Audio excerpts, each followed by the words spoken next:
Hello.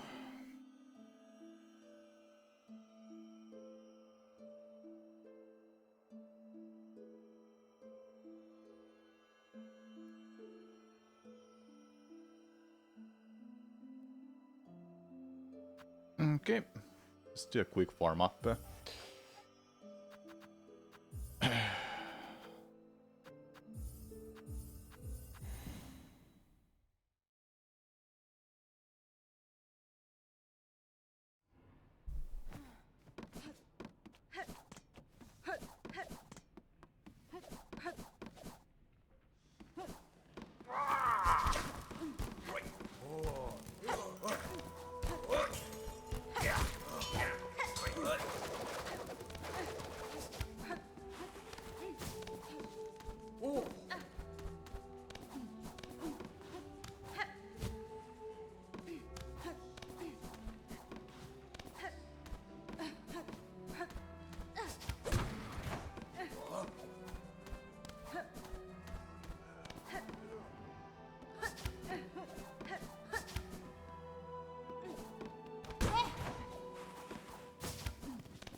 Thanks for the good luck, Amphi. What's up?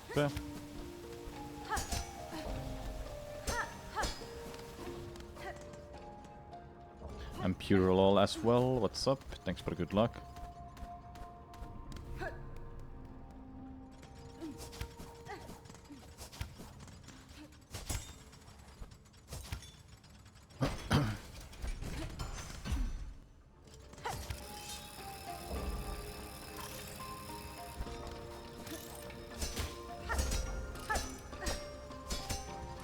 Sub 1 hour today. Don't know, maybe. Am I good enough for that?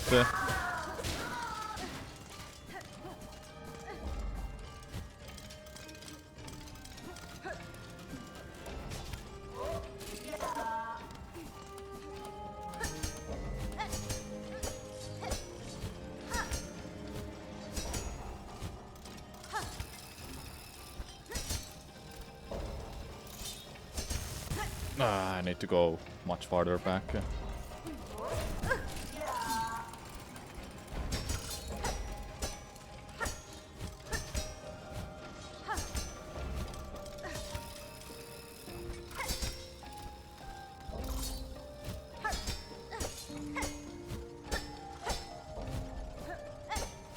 Oops.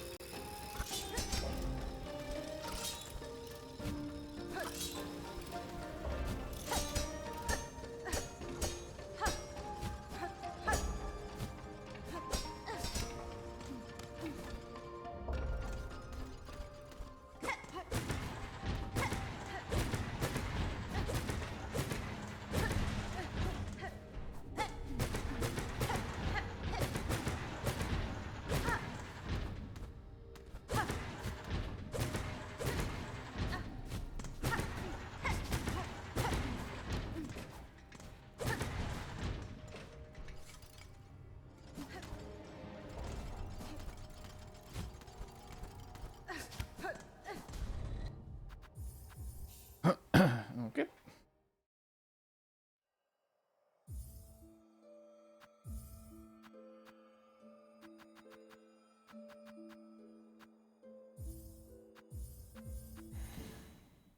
Just a quick farm up here too, then we'll start runs. Probably like a 1 or 2 no reset runs only. We'll see.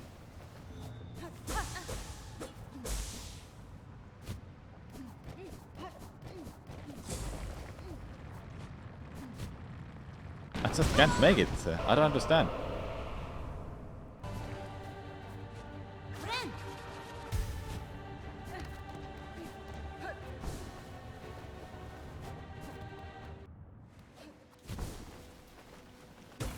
Yesterday I uploaded a video of 3D Zelda Archipelago. I pinned that message. or a YouTube video link. I'm really proud how that video turned out.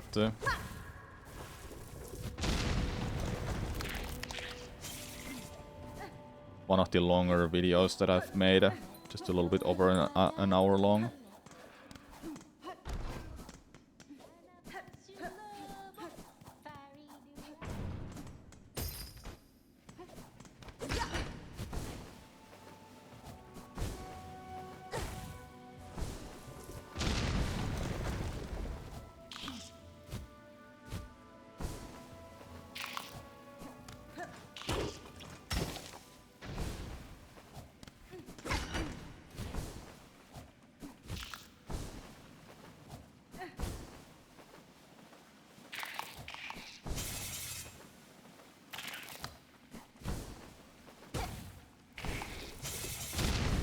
Okay.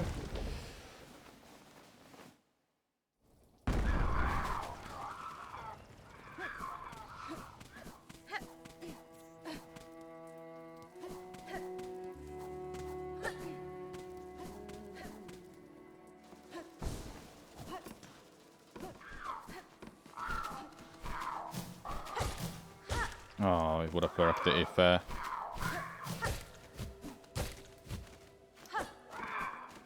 it just didn't go away. It would have worked.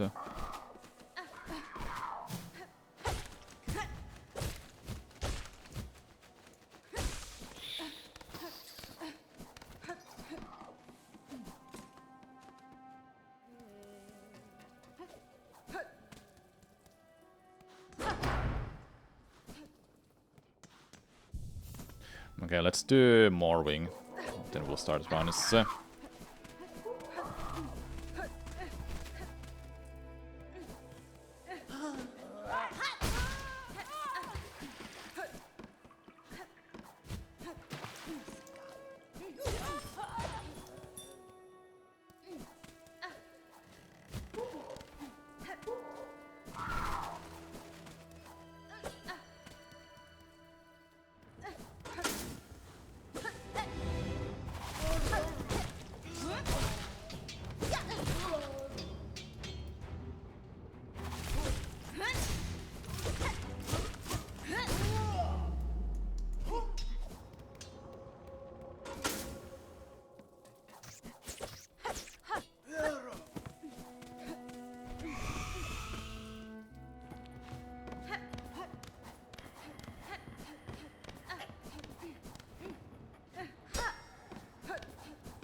Yeah, let's start runs.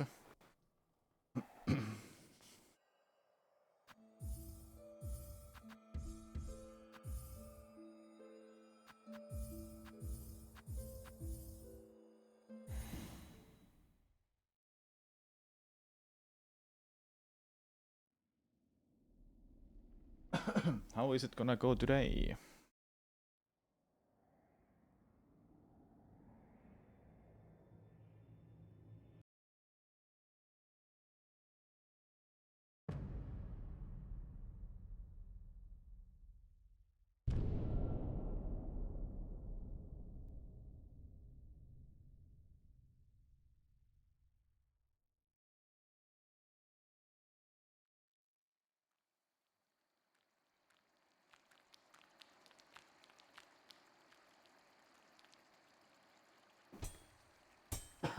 If I don't have TEDs, I should be able to get like 1 hour, 1 minute, or 1 hour, 2 minutes.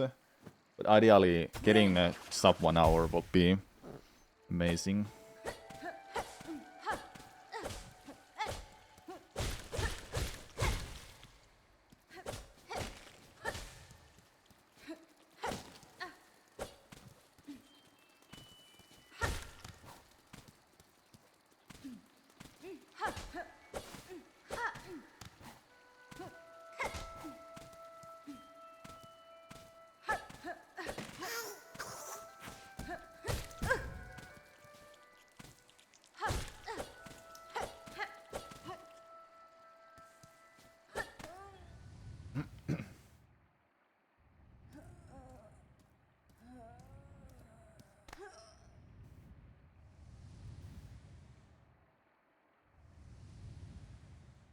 I'm really motivated to continue editing a double bosses video too.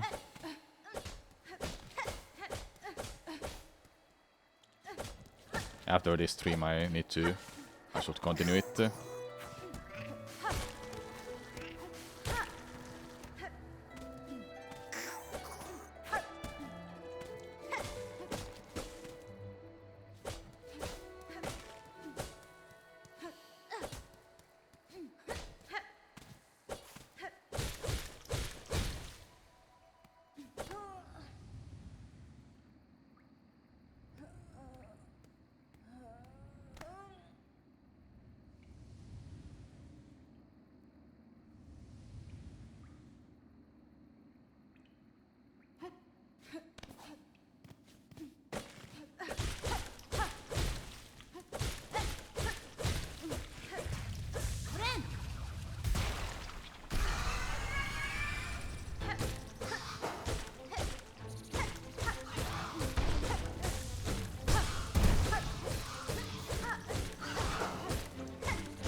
That was really good.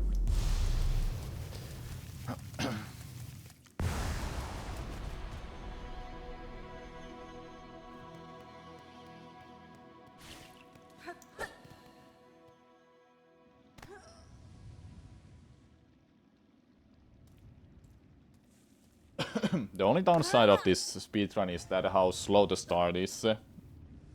Once I get switch step, that's when the run gets great, I would say.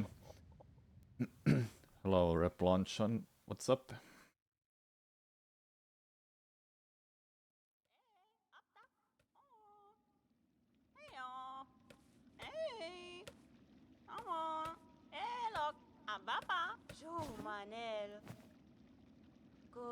Husbin? Nesvir? Tamirian?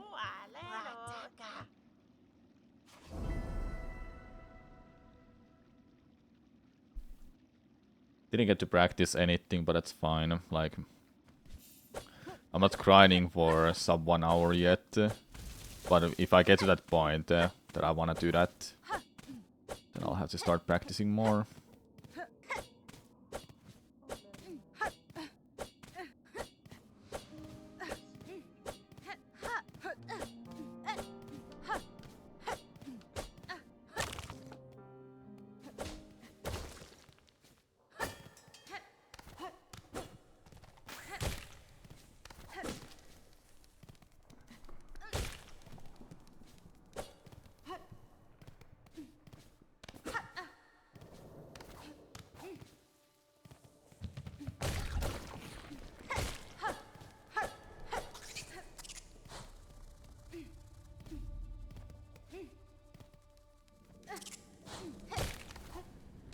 I thought I was not gonna make it, but it was just barely enough.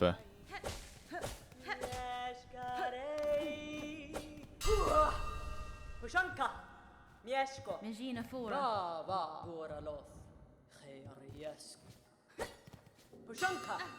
Poshanka!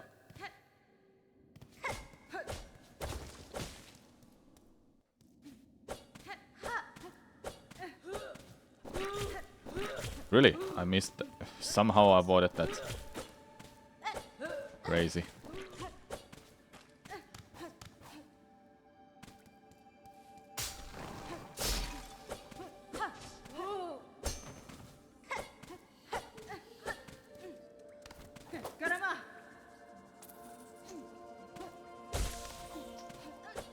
Should be a gold.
My favorite part of the run.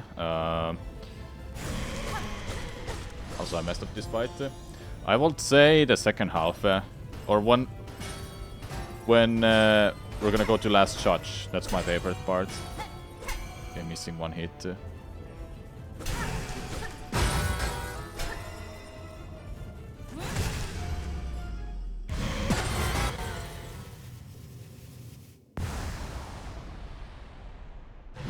I missed one hit there. That's why I couldn't get the fast fight.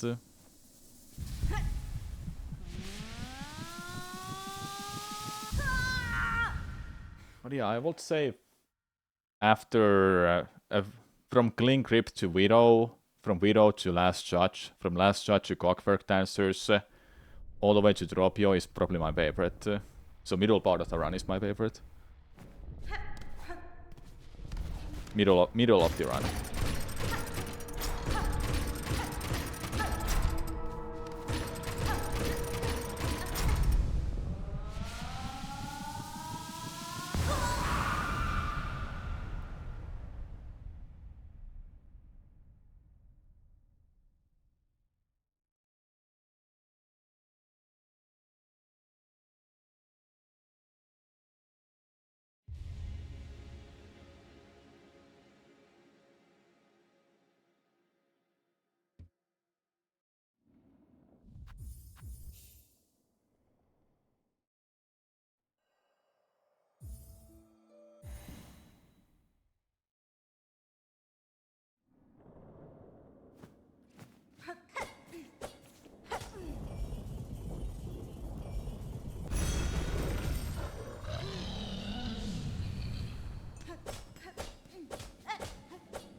Oh, get up.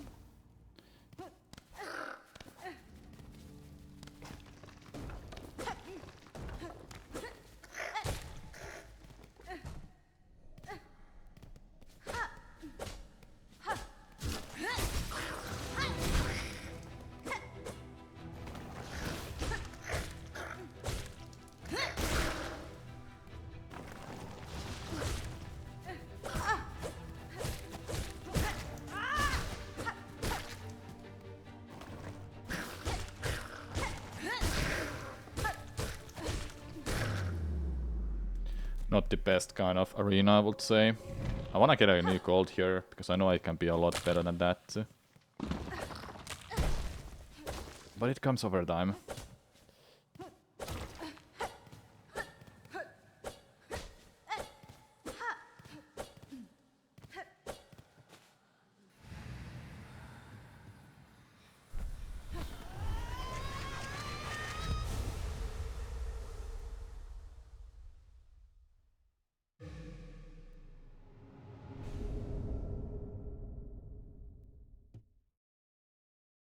Almost a new gold.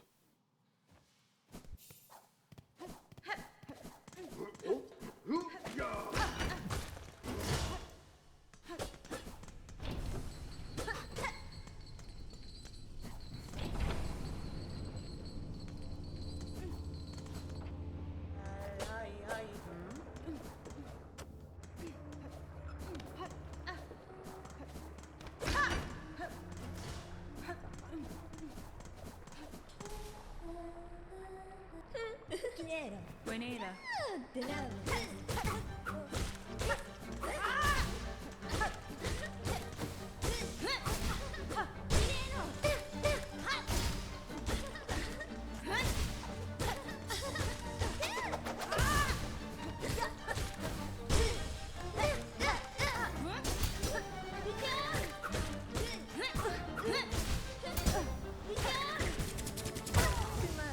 I thought he was gonna die from that. What?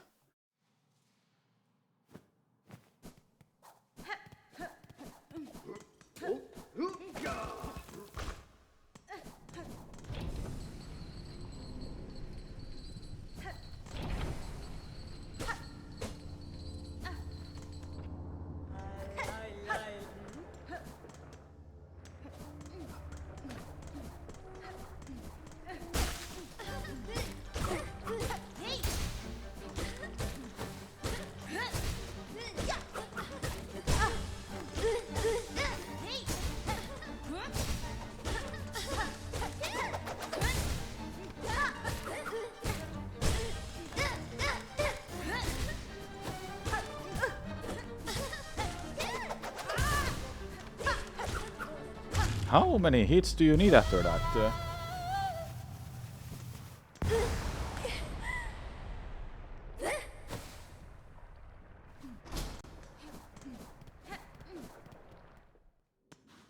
It must have been like a 1 or 2 hits away from dying. That's why I was taking it really risky there, but I forgot that I took a hit 3 times there or something like that. Then I got hit by that double hit move.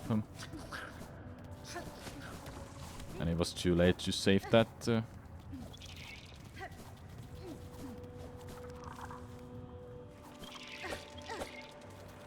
I didn't want to do that. Dude.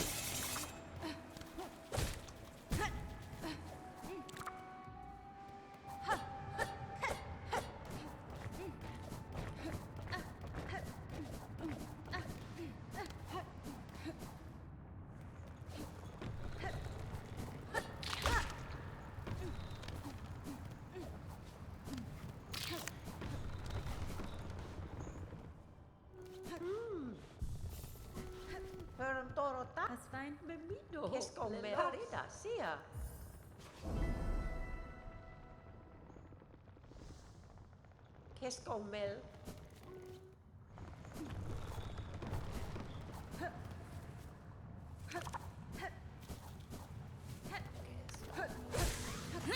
Oh. That was bad.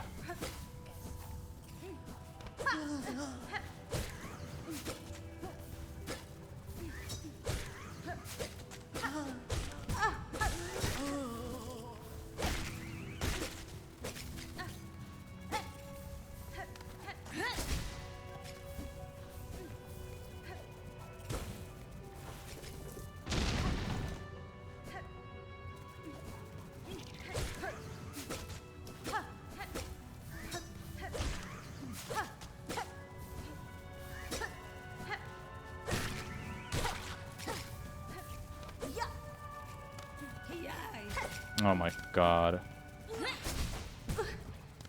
Well, this run sucks ass.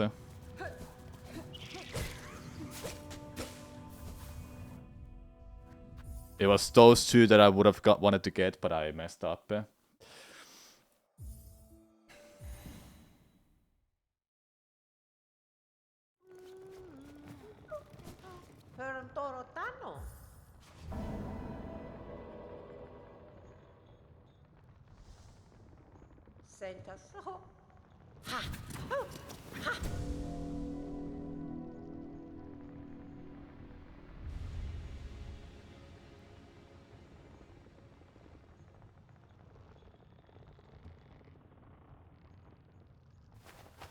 Caspin? Elobe.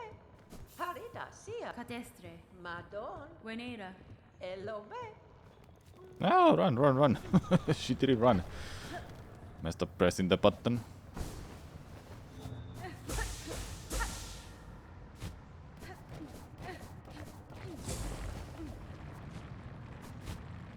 I made it! Yes! Never done it in a run. Saved like 5 seconds.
Alright, Kraus, be nice.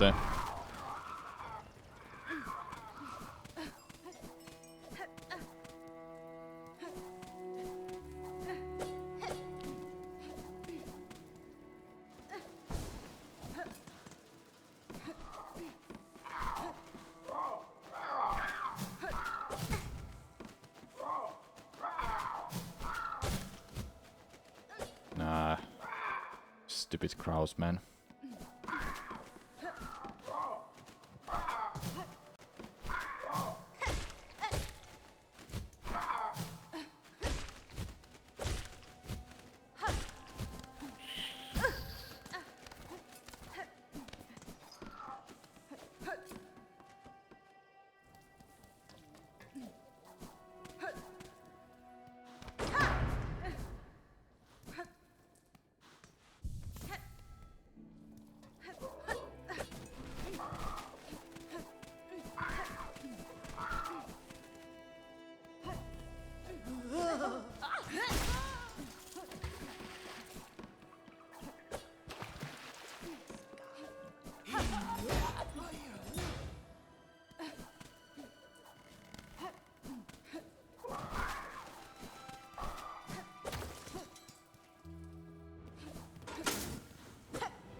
Oh, it is in a background that starts moving there. So I was wondering why. Where is it there? Like, does it just spawn? But it's like literally sitting there and it's just waiting on you moving.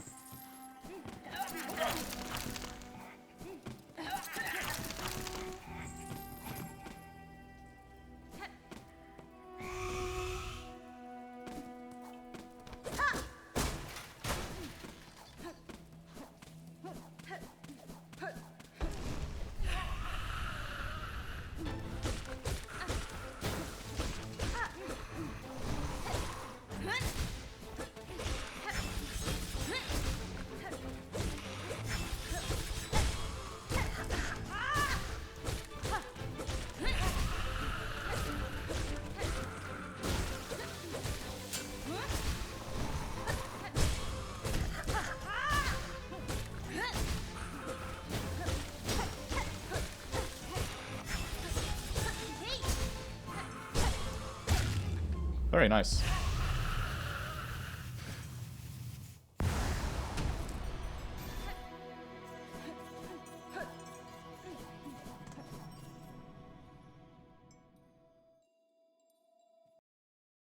I can still pull ahead after Widow. Because I died in Widow.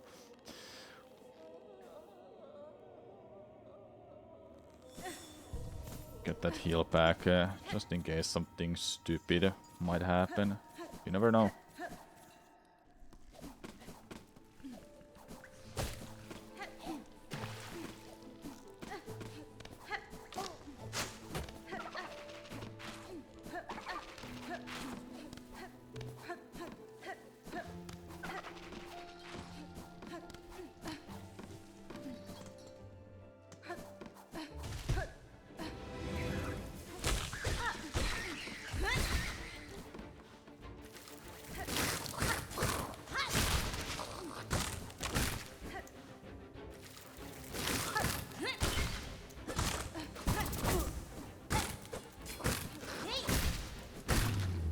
I tried to hit that one, but it just kept moving away.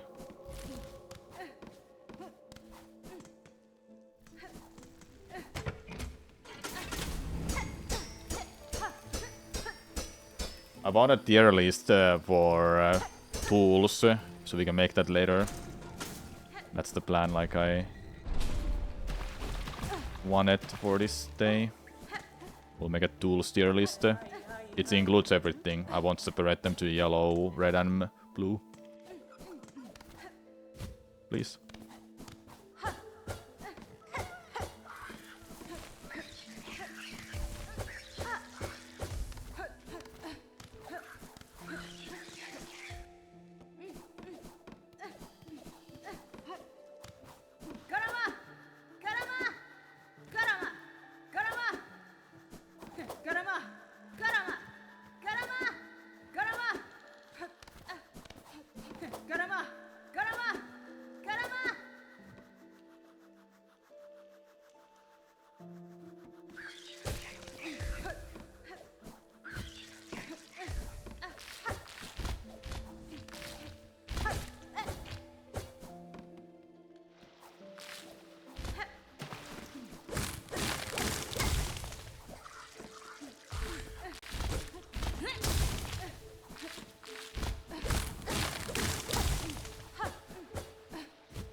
Very nice. This I'm not too sure is a gold. I keep forgetting like how long it takes to get to the split from that point. It's like 20-ish seconds. Yeah, it's gonna be a gold. Nice. Not that it matters, but it's nice to see the improvement. No, less than 20 seconds, like 15 seconds. Alright. Big ass time save waiting here, chat, if I just don't die.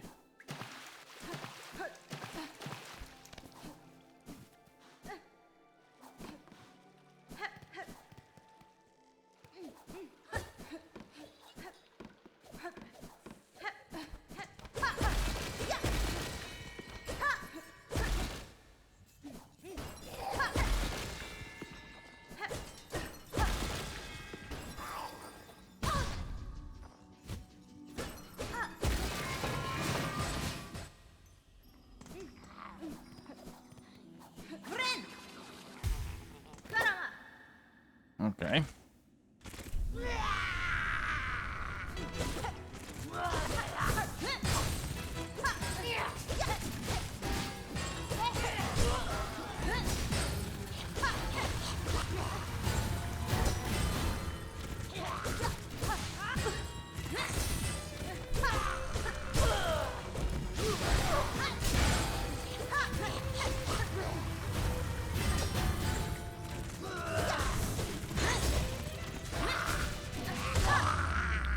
Very nice.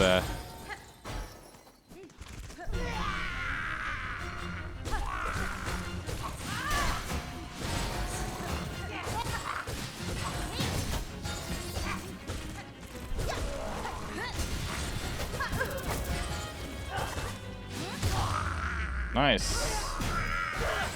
What a fight. And all of a sudden I'm ahead.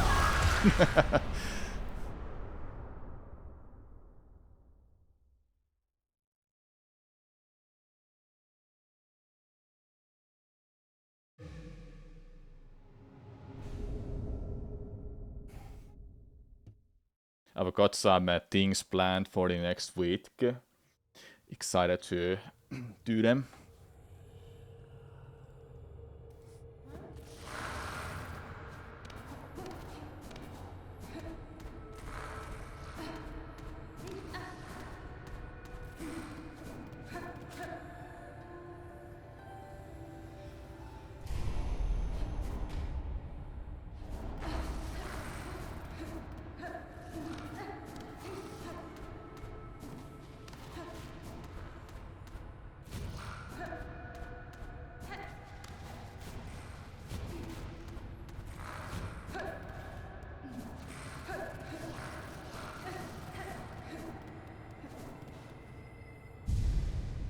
I won't say what I have planned out for the next week yet, but some collabs.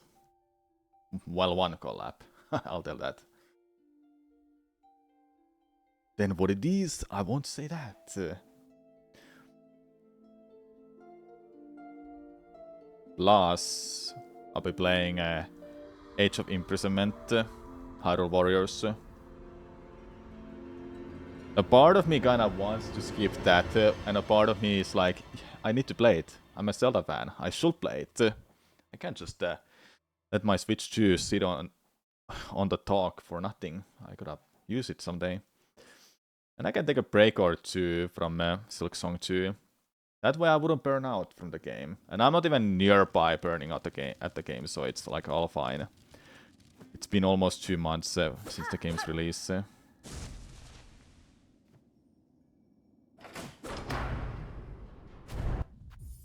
Does Kirby Air Riders come out soon? I think it was November. Yeah, next month. I don't remember what day it was though. And a part of me is like, yeah, it probably is interesting, but is it gonna be interesting enough for me to buy it?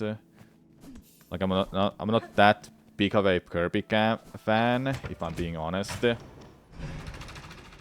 I really don't know the release date, but I would believe it was November.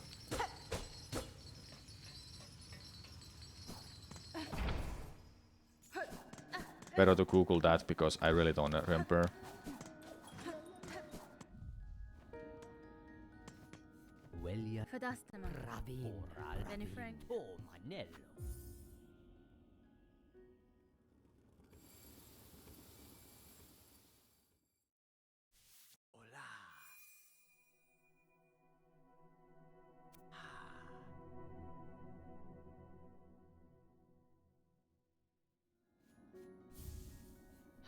Yanara.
Okay.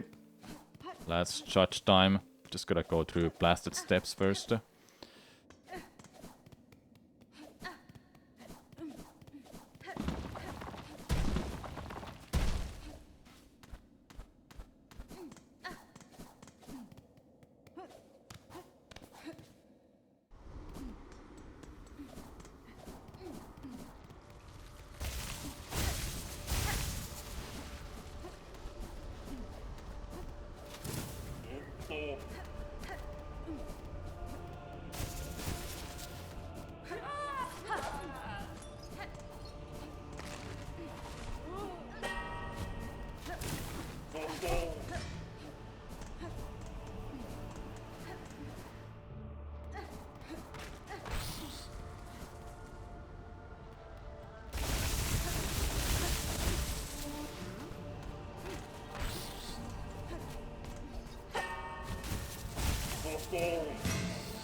Cadestre.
Not a bad fight.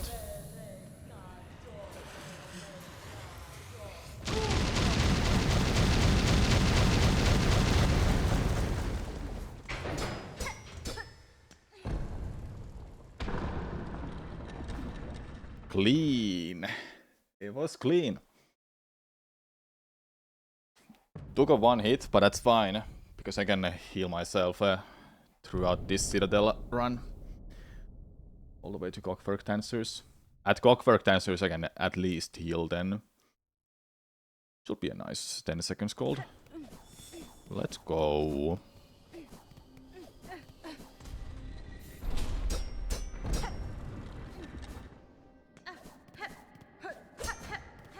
Oops.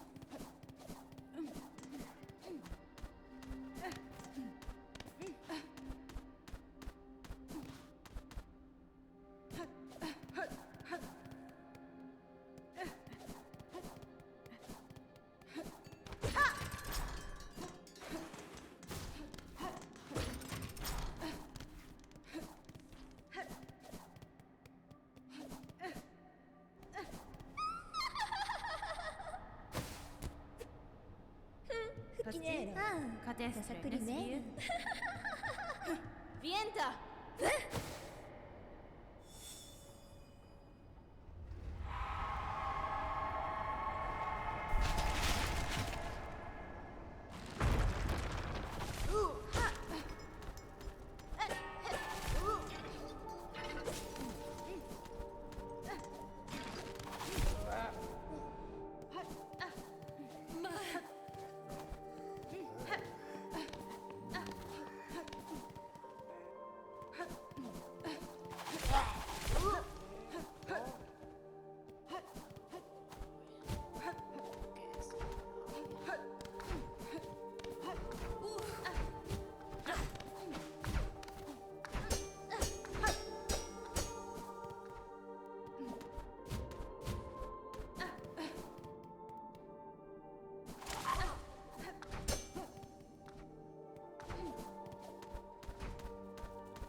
Oops.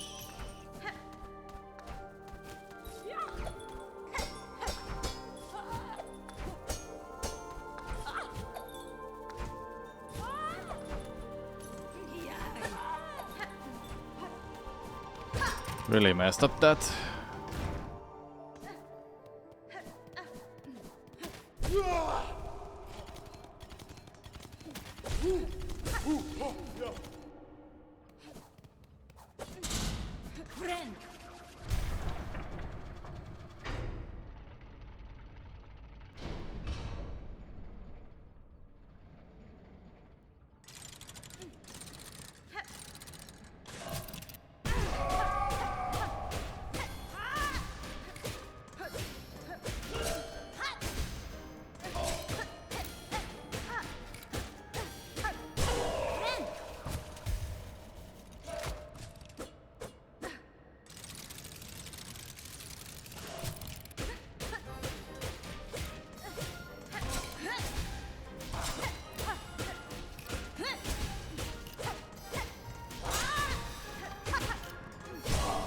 That was a really good pattern, I must say.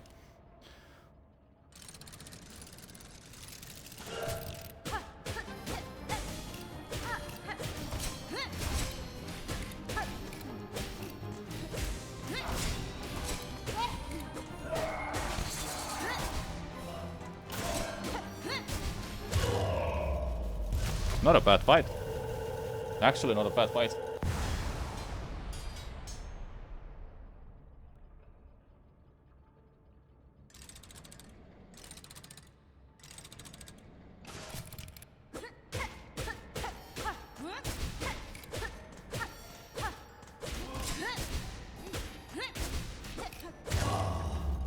Is that a gold still? It is! I made some mistakes there still. Goes to show how much I can improve at this game.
No, I didn't want that.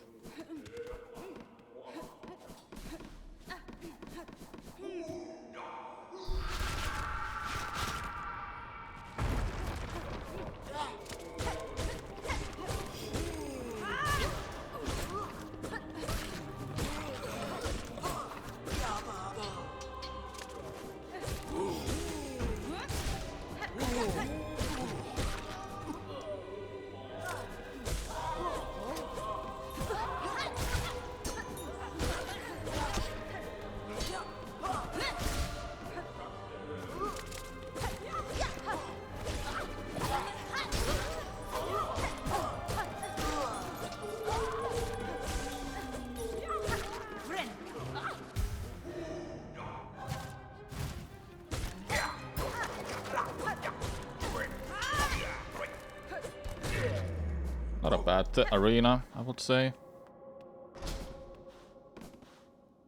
Especially after seeing that split.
Oops.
Oops.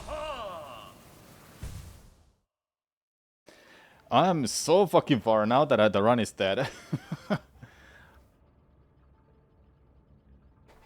I have no idea how much health he had left there.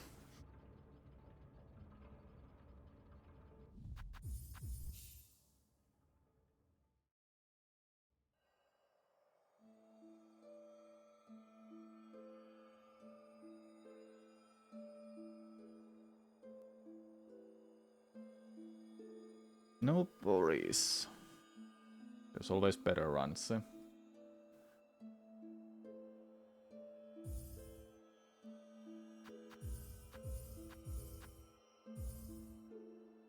Wonder if there are any big skips left to discover for this category.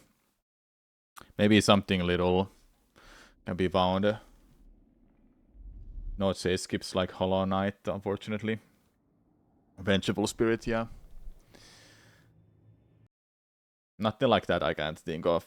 We're not gonna go for a bracelet. Barb bracelet. That's in Sinner's Road and it's so out of the way in this route that it doesn't make any sense to go there. Also, you need fall jump.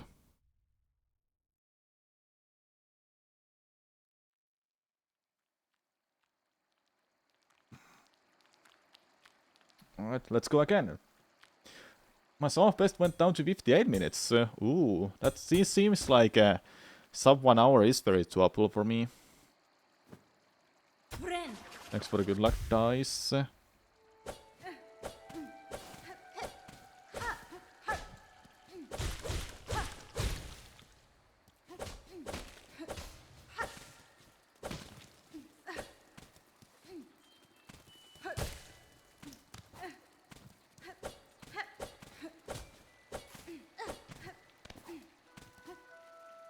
Oh yeah, I forgot.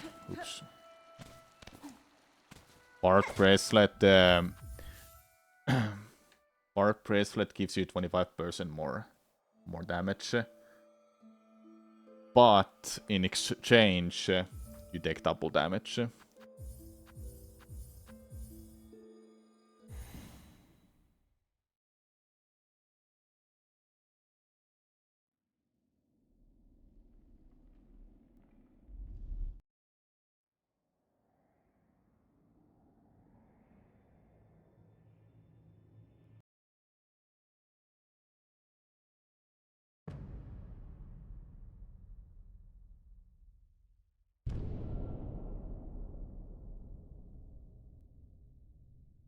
Alright, for real, we can do this. We can do this. Testing. Okay, I see. Wanted to see how the microphone is picked by OBS.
Thanks for the good luck, pot fan.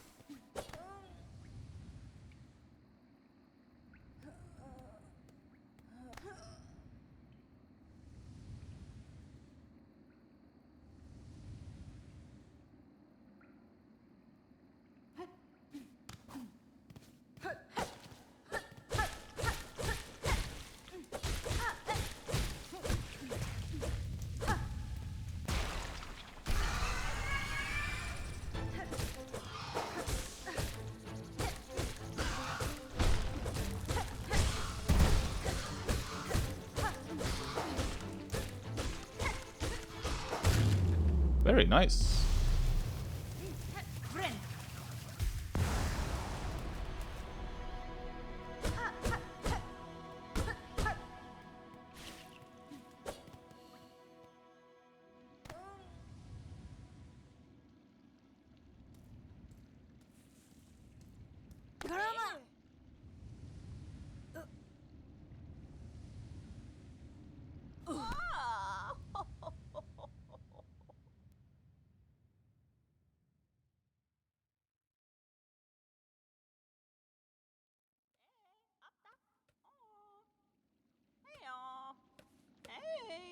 Hey-o. Woohoo. Buenera. Nesvie. Haspin.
Pushanka, Loskako, Katestre. Ona Mushkerka, Mieszko, Uszke.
Oh, I messed up already.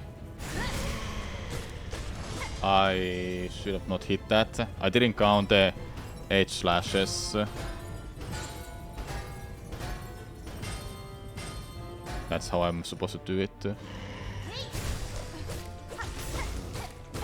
It didn't die still? There you go.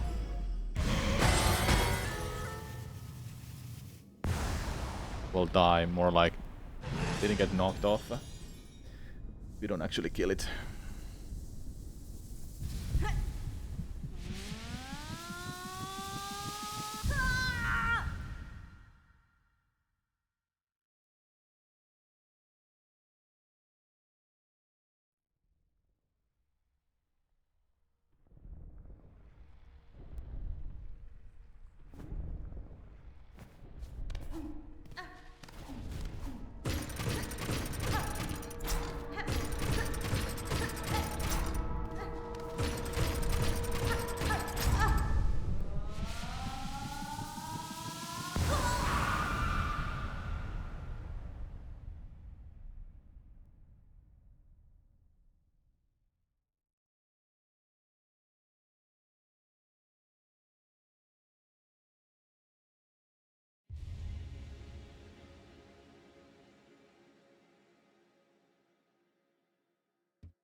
Keep forgetting that skull there.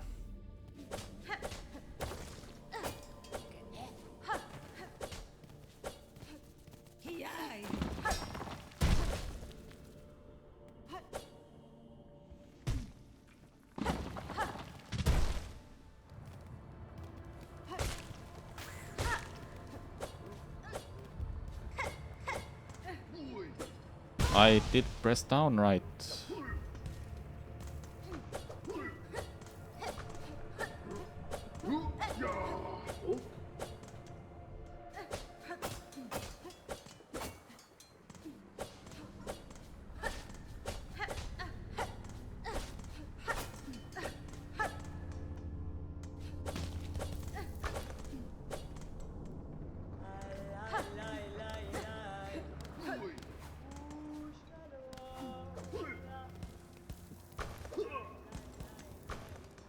Get over here. Dude, what the hell are you doing?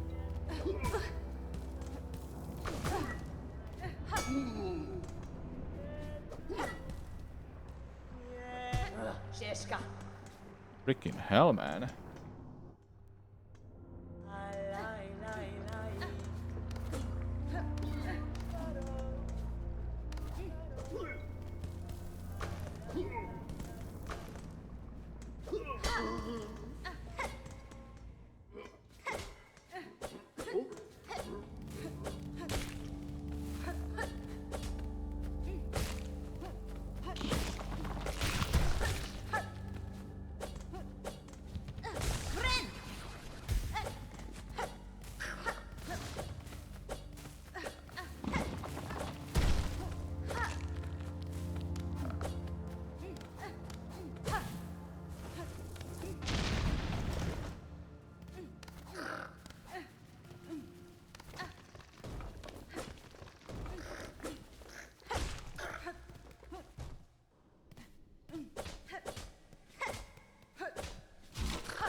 So I lost like half a minute here already.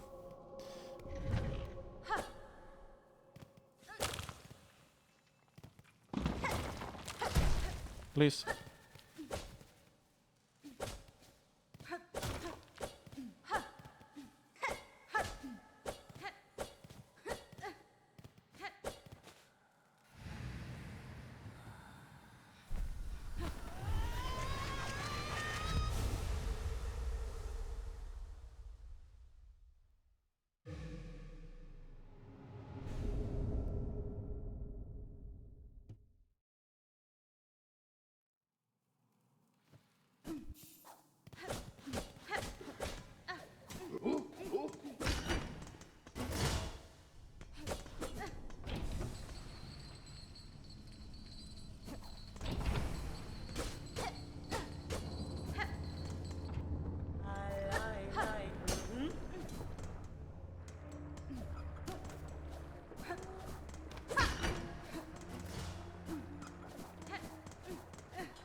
Wow, what a fight!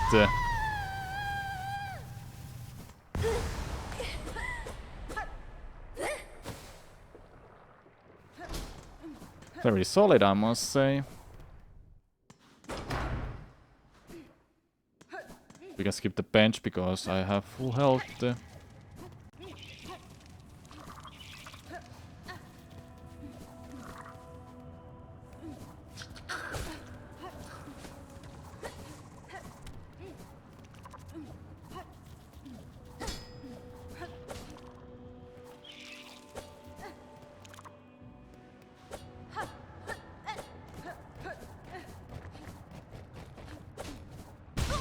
Okay, don't do that then.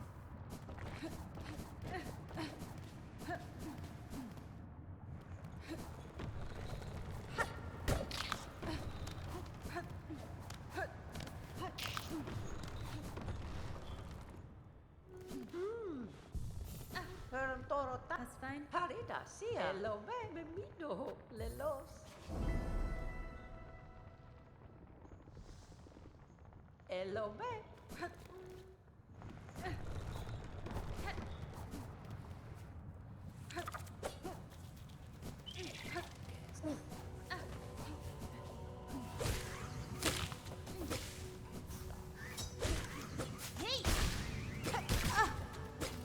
Really messed up that.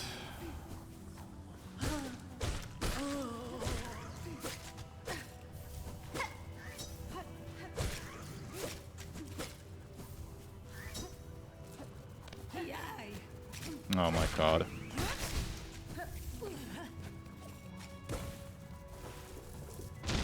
I forgot I don't have a cloak, so I tried to hover there.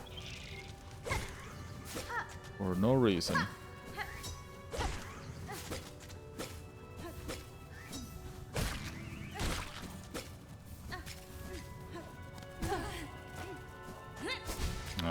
Can't make it.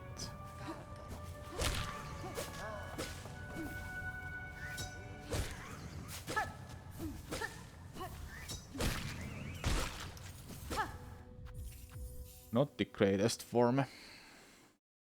That's also something I should get better at. Just to have a save file before that.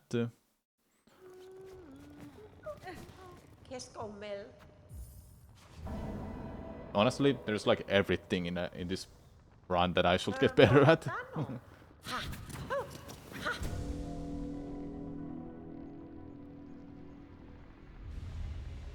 Why am I behind again?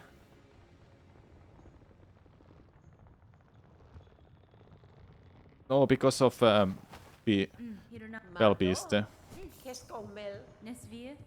Also really bad footstep split.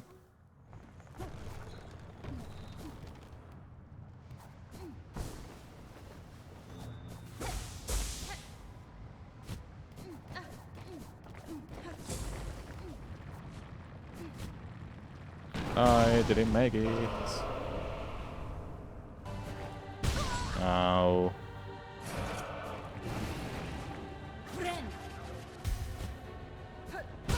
Seriously. Ooh, it got it.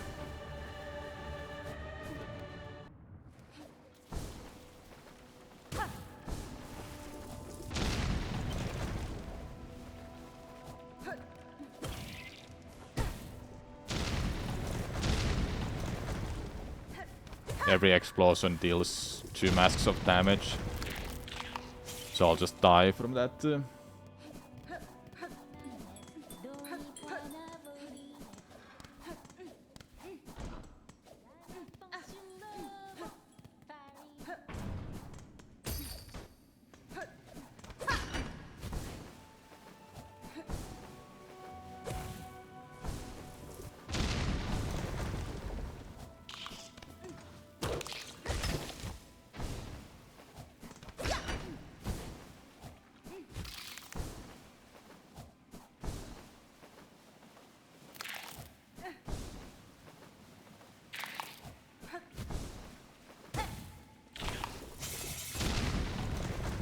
Alright, let's see how crows are gonna behave for me.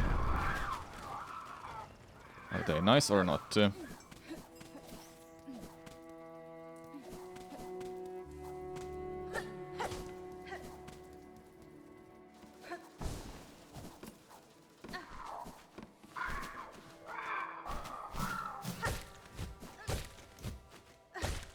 Oh my god, they were good.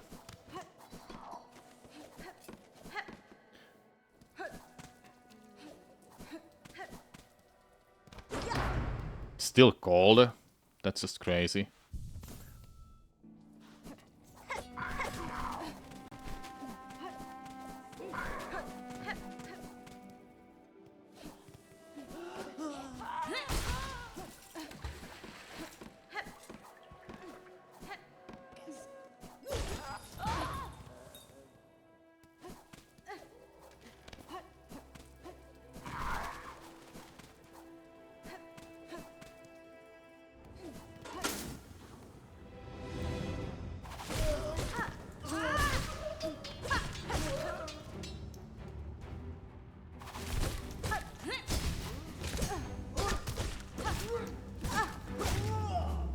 So it's just I don't know how many hits was that away then. So there it is in the background. Now it flew away. It's like looking at me like an owl.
Not the best kind of morphing, I must say, but that's fine.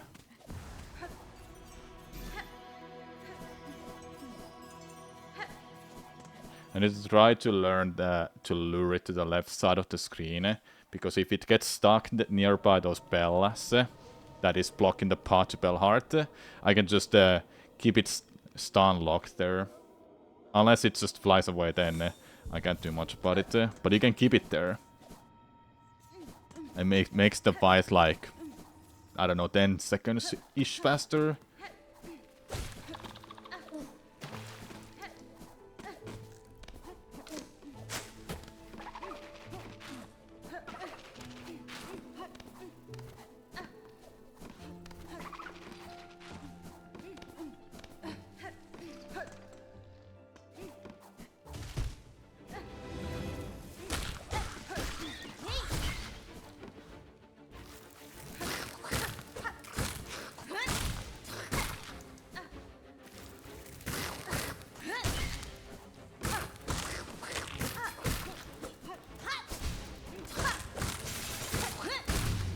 Missed that one silk spear there, but that's fine. Don't need any silk spears anymore. For the rest of the split, that is. I can't do much commentary while I'm doing a run. I just don't have much to say.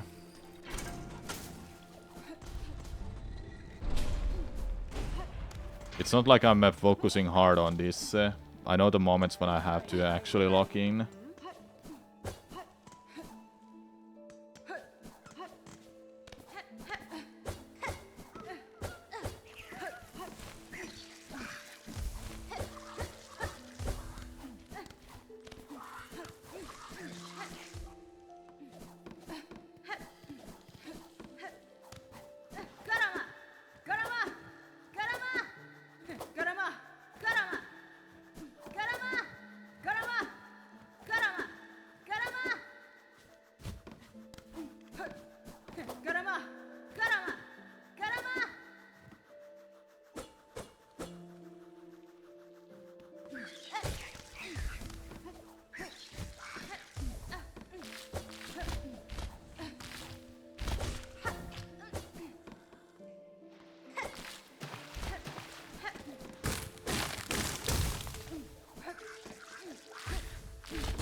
Going to bait your cat into getting the zoomies by yelling karma at him. That's funny.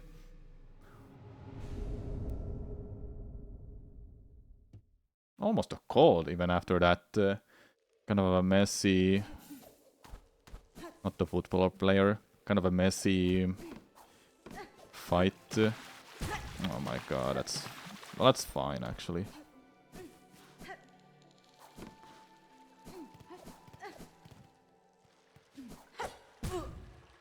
Well, that's a problem.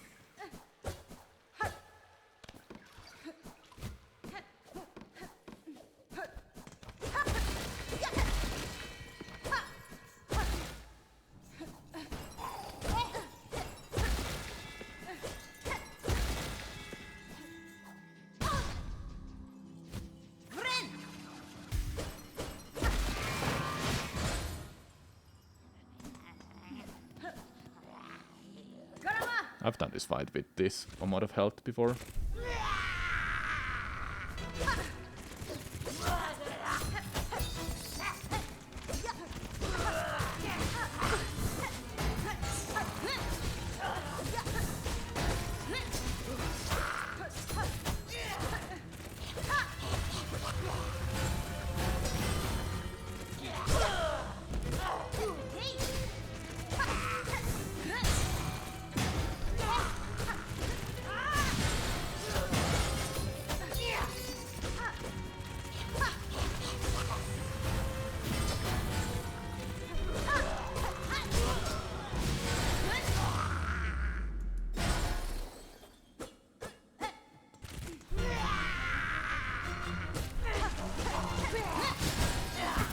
I did jump!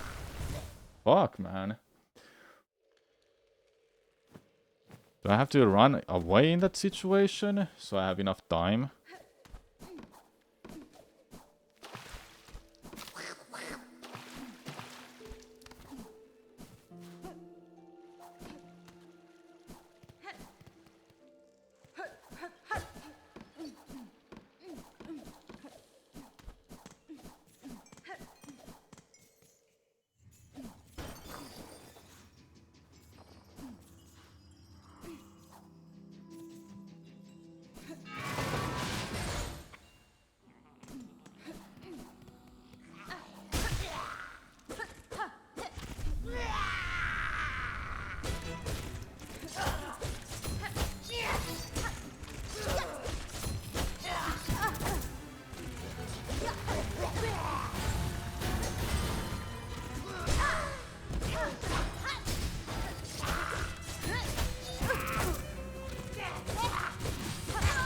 Like, it kept doing that attack when it tries to charge me, and I just couldn't find a point when I can use Silk Spear.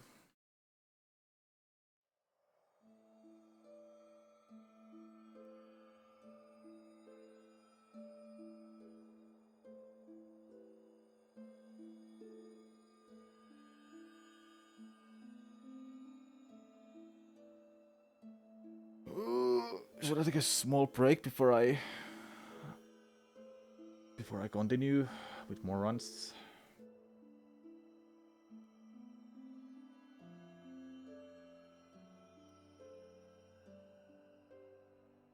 I think a small break wouldn't hurt. And I'll do more attempts. So there was this video from Van and Coke that I want to check out. Van and Coke. It's 57 minutes long. I don't think we'll be watching the whole thing. Maybe part of it. It's named as "Can you get a star in Super Mario 60? Can you get a star in Super Mario 64 using only one button?" If you don't know Pan and Correct, he does these no A button challenges. Yeah, let's take a small break, chat. Just put these into segments so I can see like where you can easily stop watching the video then.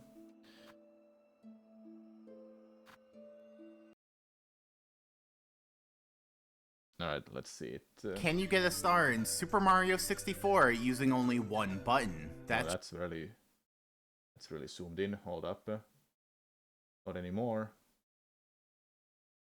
Can you get a star in Super Mario 64 using only one button? That's right, of all the buttons, you get to pick one, and you get unlimited presses of that one button, but absolutely nothing else. So it's kind of the opposite of what we're used to, because in the A button challenge, we mark A as off limits and you get access to everything else. But in this new challenge, which I'm calling the one button challenge, we mark one button as all you get and everything else is off limits, even the control stick. So overall, you have a lot less to work with. And interestingly, no one's ever gotten a star using just one button. So if we do it here, it'll be a world first. And that's the challenge. So now, let's dive right in.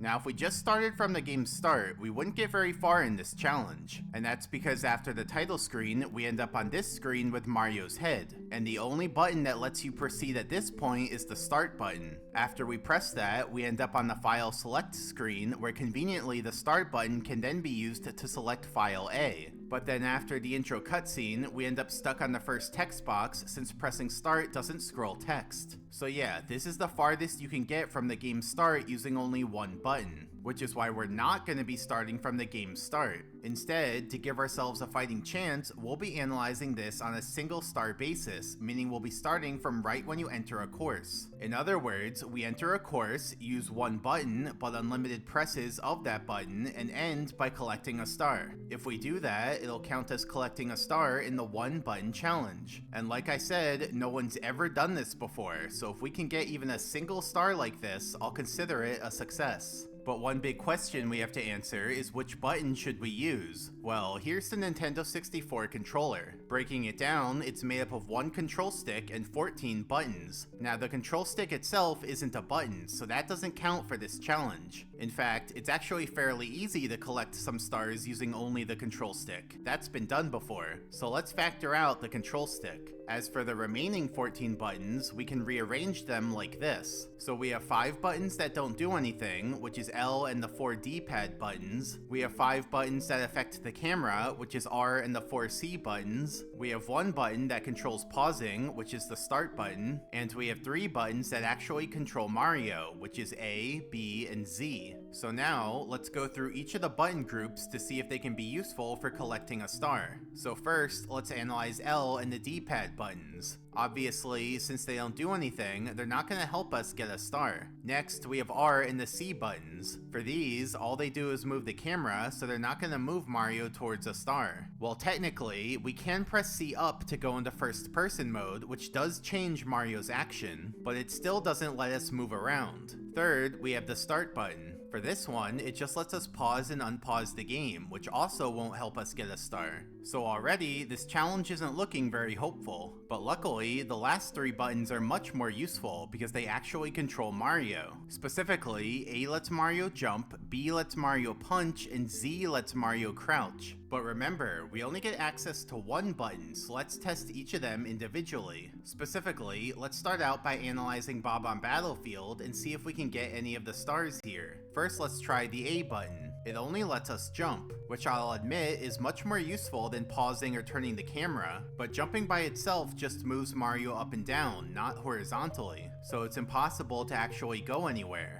And it's a similar thing for the Z button. It only lets us crouch, not move around. So it's hard to even imagine a scenario where that lets us get a star. But what about the B button? Since B punches forwards, this one actually lets us move around. So it's pretty clear this is going to be our main tool in the challenge, just punching our way across the course. Alright, but there are so many downsides. We can't turn, we can only move super slowly, we can't even control our spacing. Like doing follow-up punches or changing the timing of the B presses doesn't affect our spacing at all. We still end up going through the exact same set of points on the ground. So yeah, we're at a huge disadvantage compared to regular gameplay. But nevertheless, let's push on to see what happens. You can see here that Mario ends up punching his way right into the cannon and then gets stuck. And there's literally nothing we can do at this point. We can't turn, we can't jump over it, all we can do is punch, and that doesn't move Mario anywhere. But interestingly, there actually is something we can do.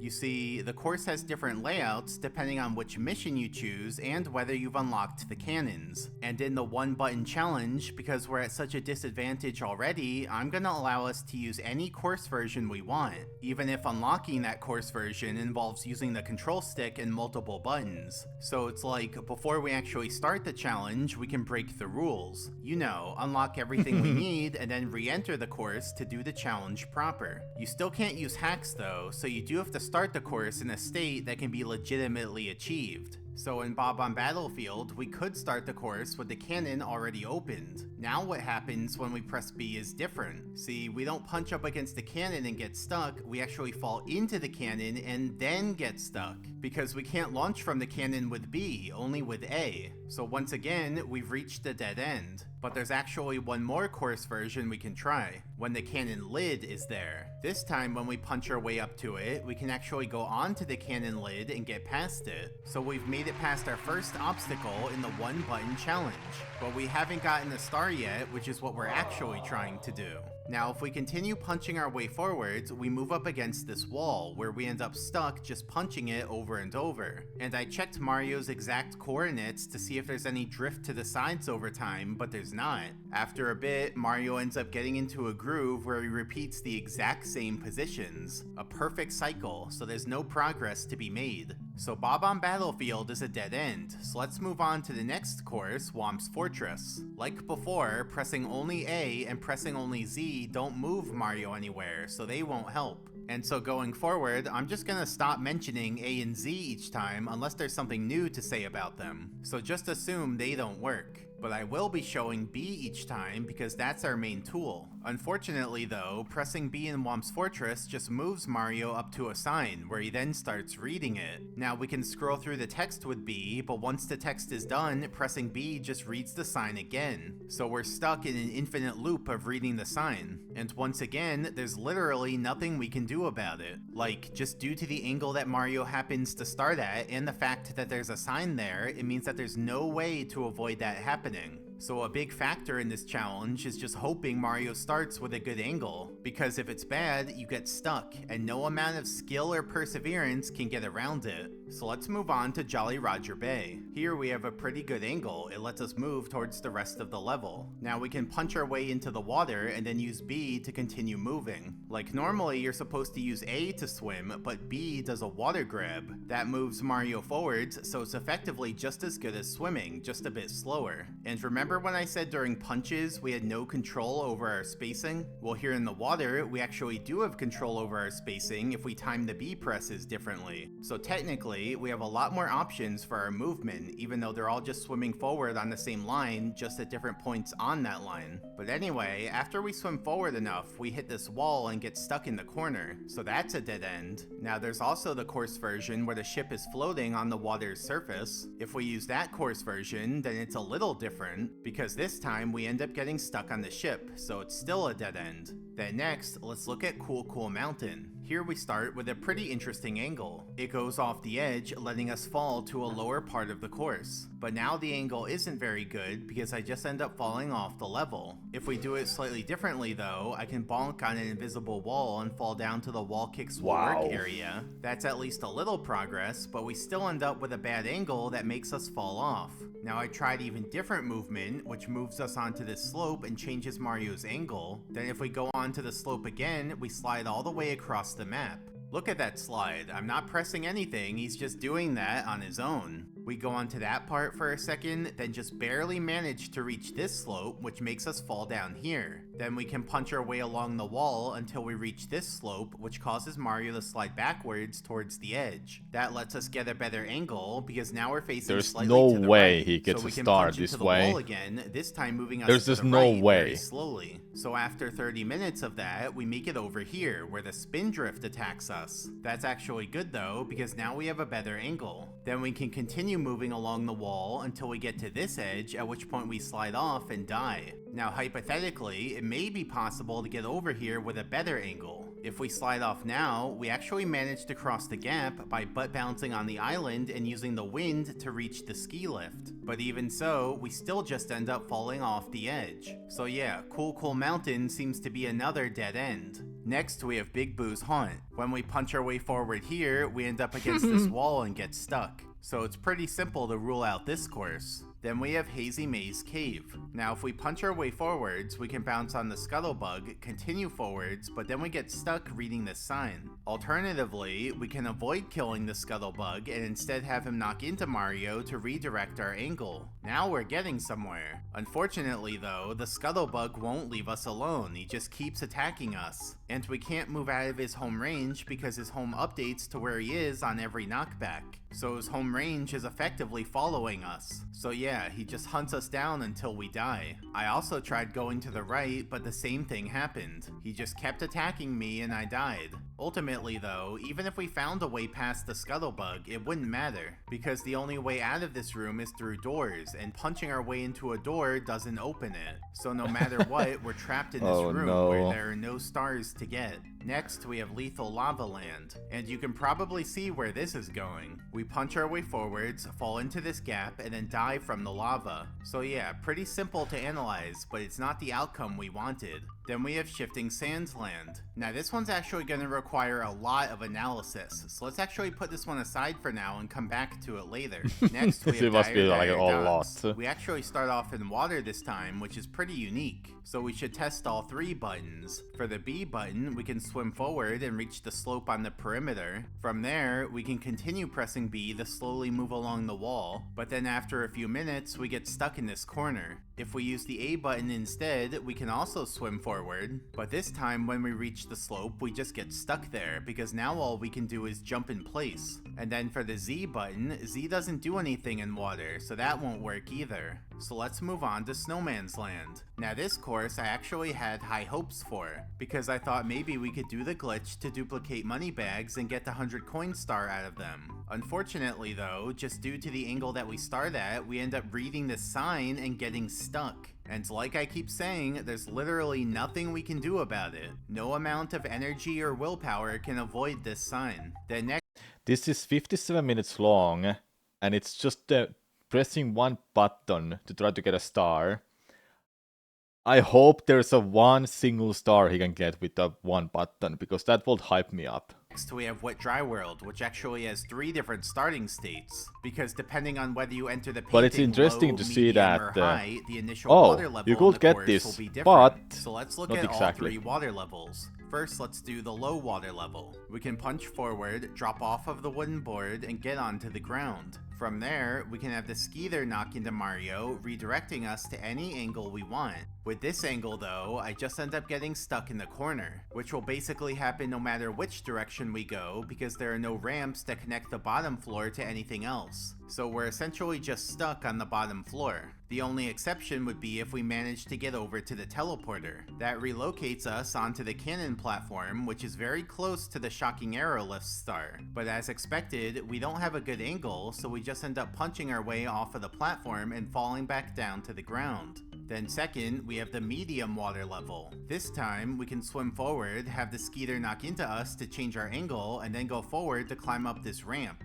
Then we get burnt by the fire spitter, which actually causes Mario to bonk and turn around. Then from there, we get burnt again and fall back into the water. So that didn't lead to anything. And finally, we have the high water level. This time, all we can do is swim forward and get stuck on the wall. That's because this time we can't use the Skeeter to redirect us, since he's essentially broken on this water level. He just goes back and forth infinitely. You see, the Skeeter sets its home right when it spawns in, so its home ends up deep under the water. Then the Skeeter rises up to the water surface, causing him to leave his home range. And when he's outside of his home range, he has to aim back towards his home on every lunge. That results in him going too far past his home one way, then too far the other way, and so on. And it repeats down to the exact position, so there's no hope of getting knockback from him. Then next, we have Tall Tall Mountain. Now if we just punch our way forwards, we end up falling off the edge. But notice how there are Goombas nearby. So interestingly, we can wait for one to come close, then he notices Mario and bumps into us. That means we can use the Goombas to turn to whatever angle we want. But the question is there any angle that would even doesn't help. Hypothetically, if we got over here, we could fall off and go into the wind, but then we're just trapped in the wind with no way to move.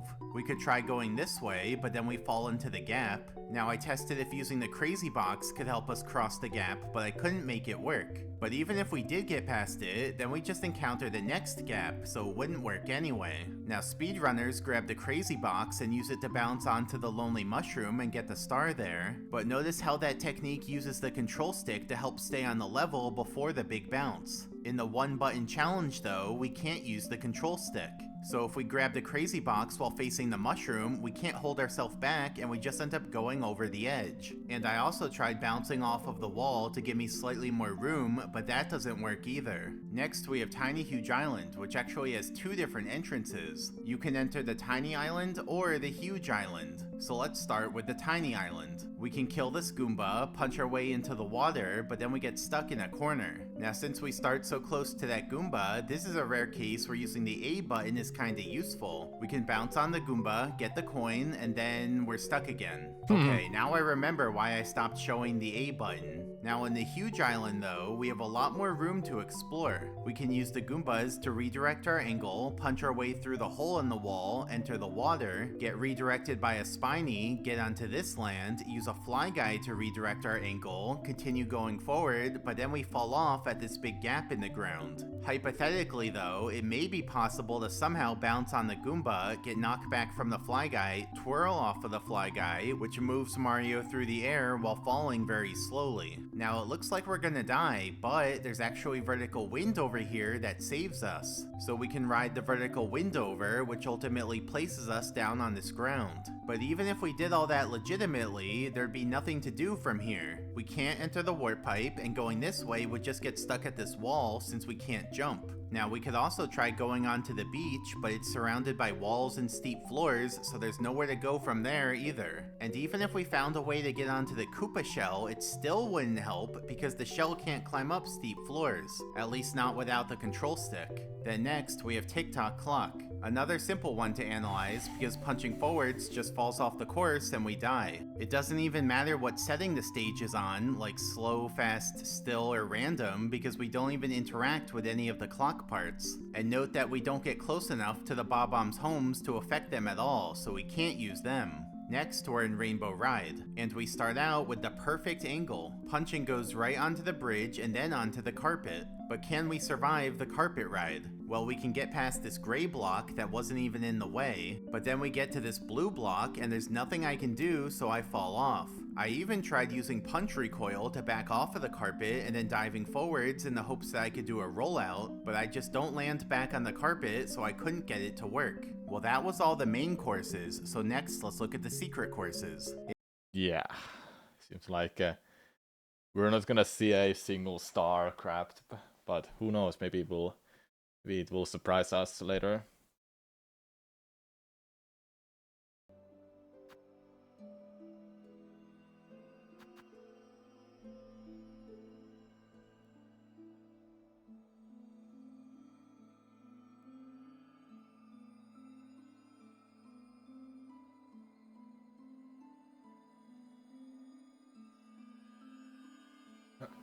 Okay. Let's do more runs, shall we?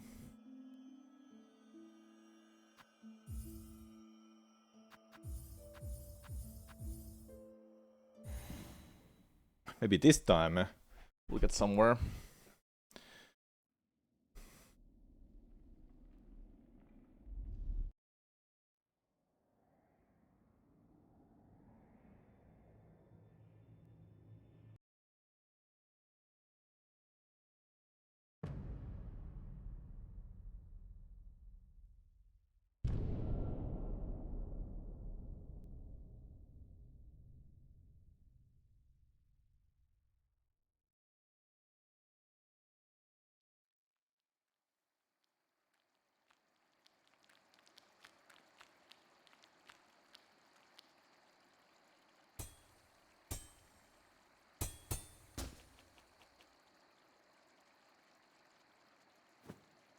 Friend.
Da, fenestra. Nesvir. Catestre.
Pushanka. Honamo. Miofene. Karkena. Va. Nieskares. Ushken.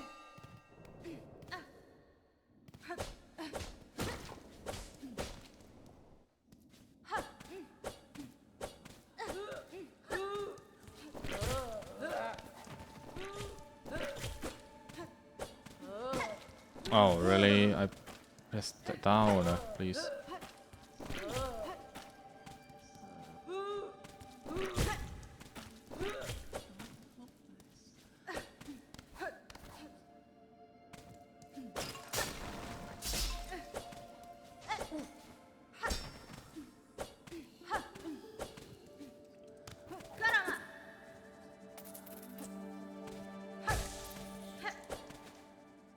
That was quite something.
I missed it. Wait.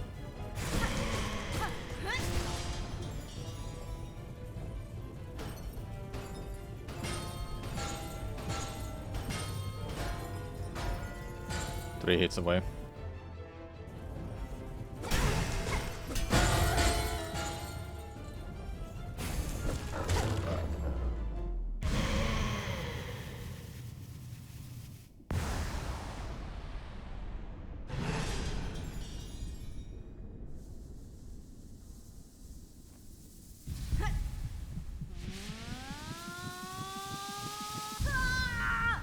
Should I do the tier list for tools after this run? We could get it done out of the way. I'm gonna use Silksong for checking out how some tools are. Because I've actually not used every tool in a game.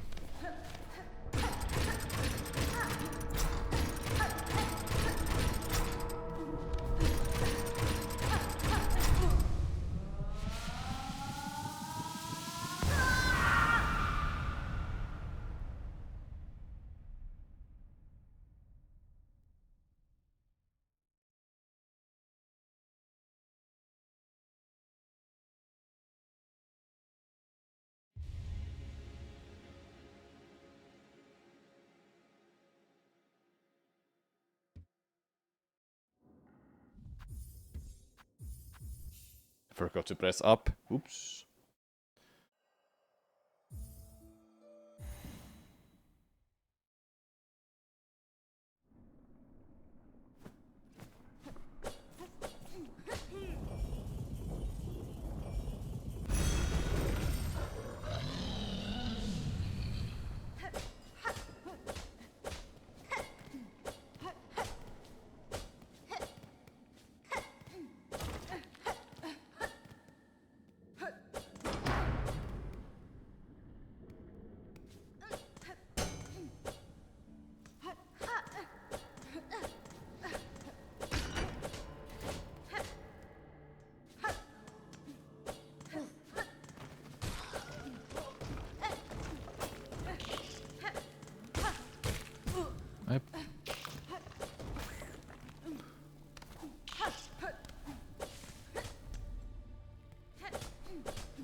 I didn't press it. What? Please go down.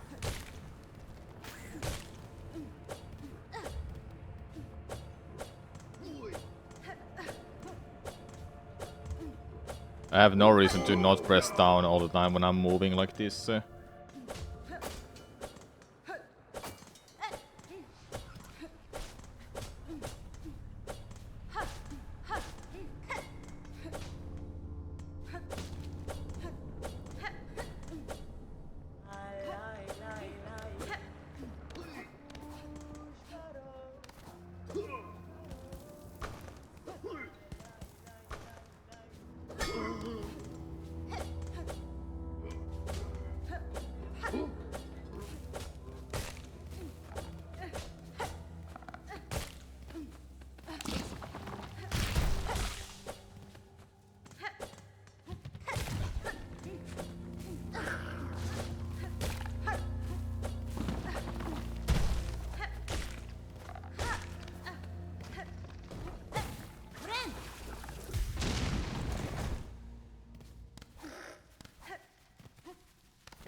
my heals back. Then let's see if I can get those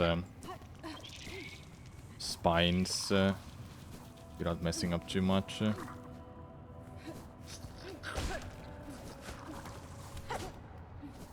I think it's slower for me to poke that enemy. I wanna think about it.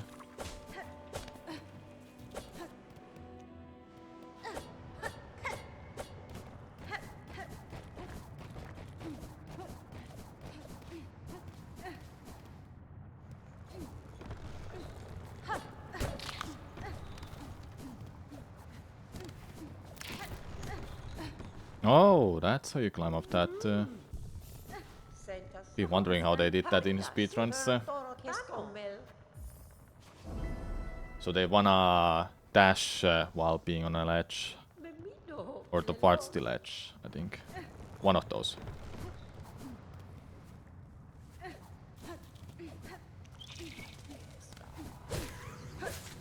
I missed it.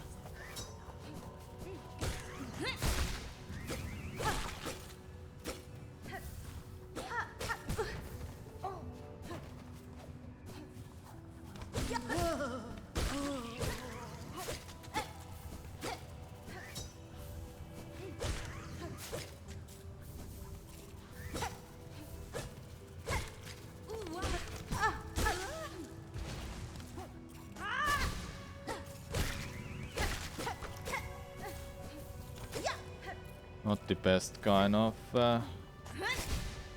form so far. That's why I need to practice this.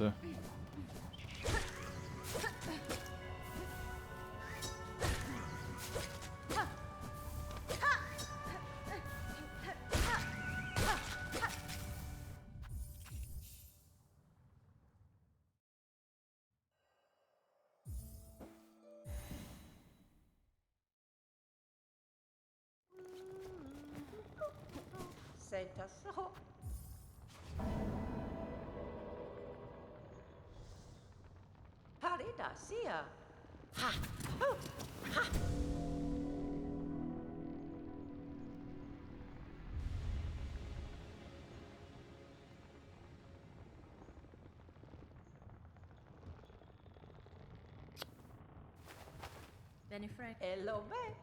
Ferntoro ta. Cadestre. Madon. Hirunare. Elobe. This is where the run gets really fun for me. You have a skip coming up, you have to climb up to Claymore. And I didn't make it.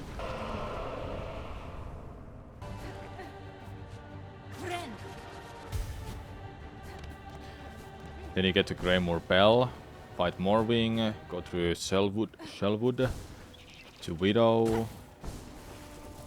Last charge, blasted steps, like all that good stuff.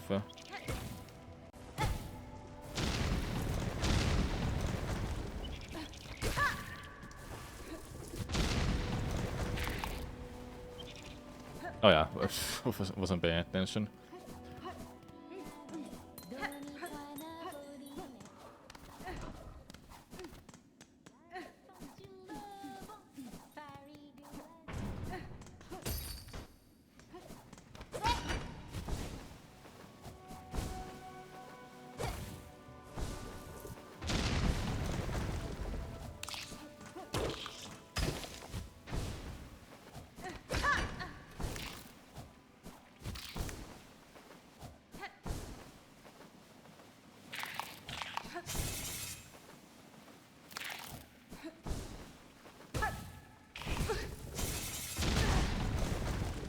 Well, that's really bad.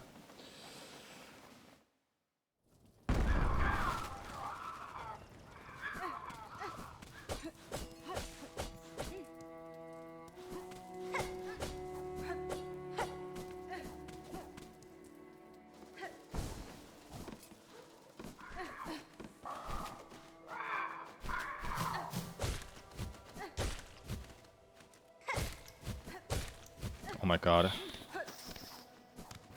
I don't know how I was able to manage that, but let's go.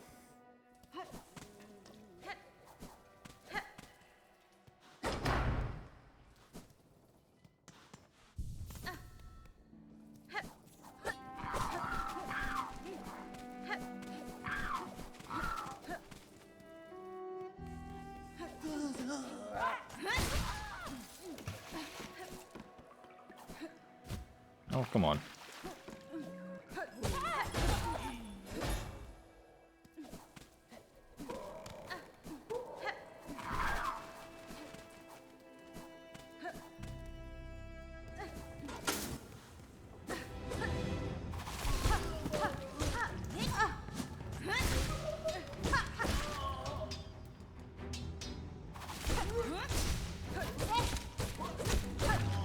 Not bad. I should do it like that if I get that RNG. Assuming I'm not gonna get hit by it all of a sudden. It's literally like an owl there when you look at it.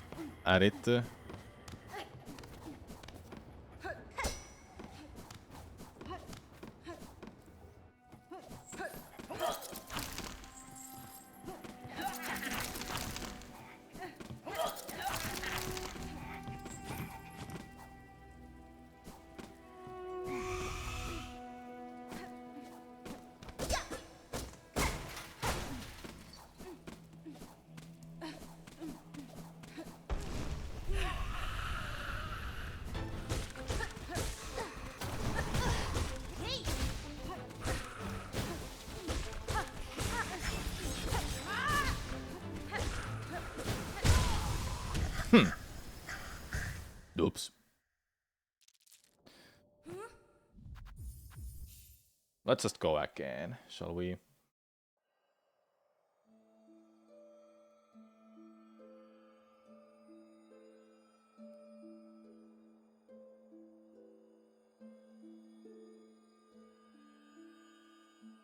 I want to get a run going and don't want to be stuck in the beginning all the time.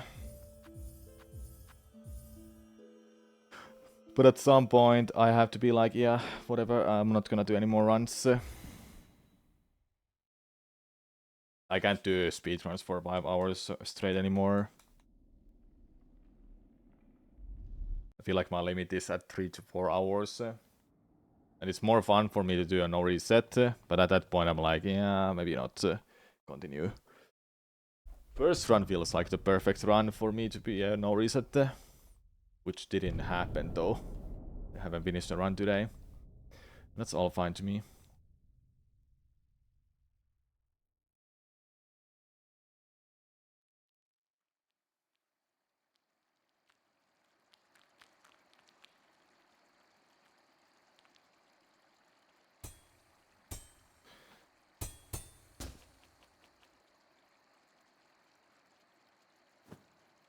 Friend.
Like, it's really hard for me to do that fast and consistently.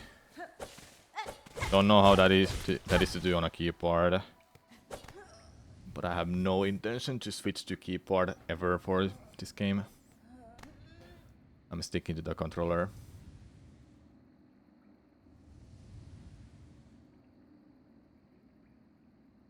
Regardless of the playstyle, you still have to be fast at doing those inputs.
Nesvie. Pasfine.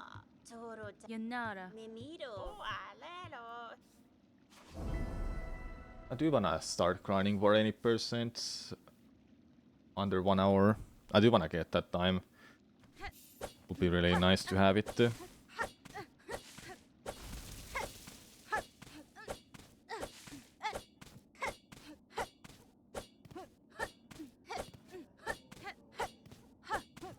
It could start now, you know.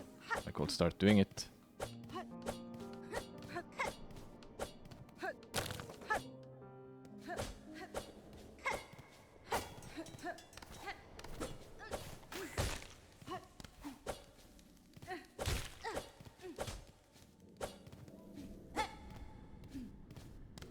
That's the problem I have sometimes. I do regular slashes when I want to do that instead.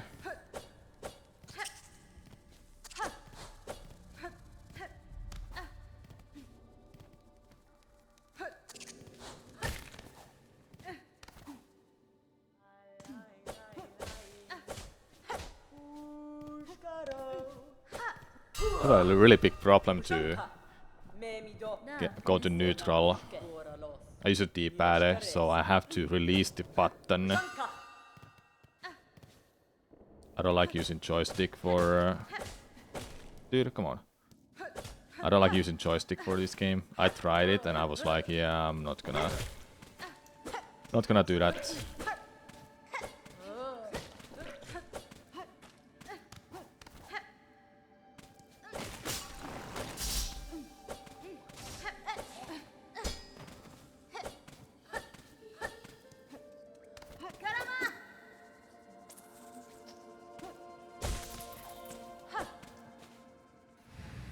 That's a nice split.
Jump again.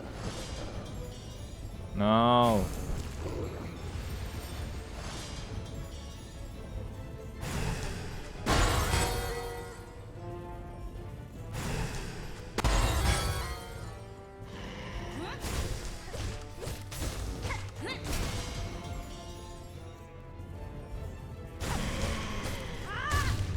Alright, I got the cycle skip.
I gotta do that all bosses speedrun without a route or anything. Just do my own thing. More of a, like a meme run than a serious run.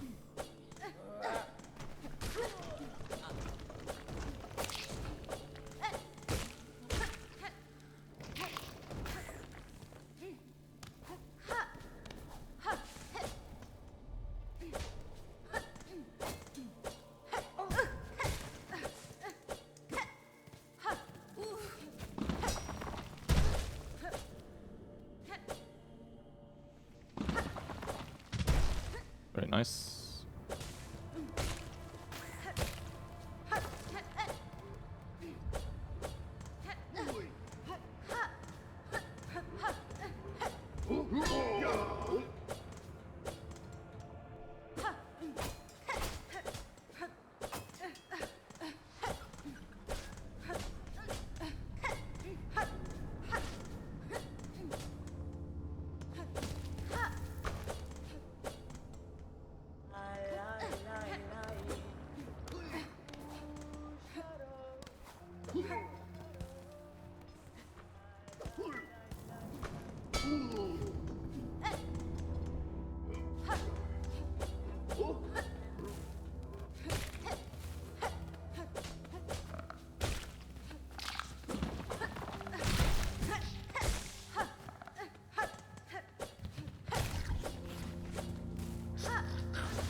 Oh my god. You can die, please.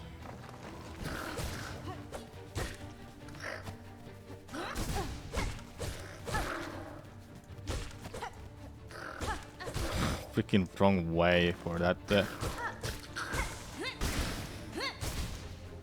Silk Spear too. I would have got a good time here if I just didn't mess up that.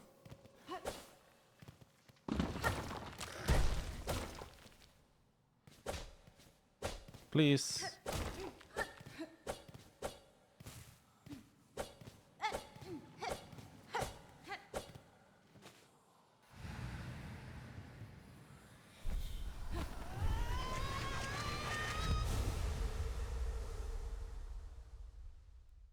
When I look at outside, it's already so dark.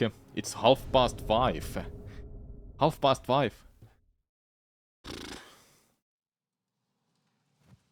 Winter is coming.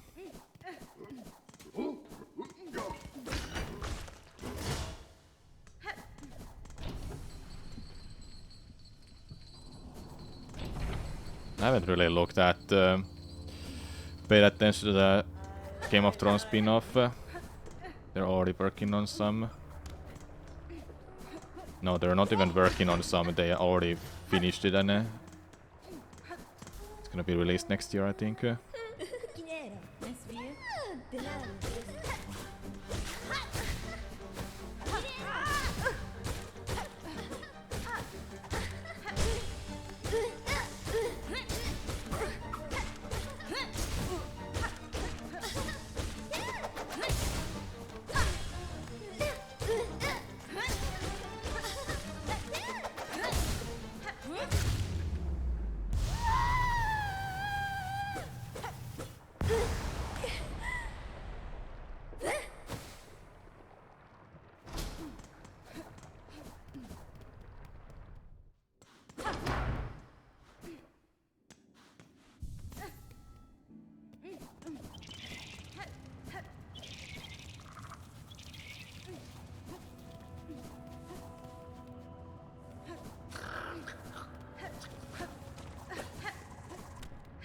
I want that to hit me someday, because it will be so funny when it happens.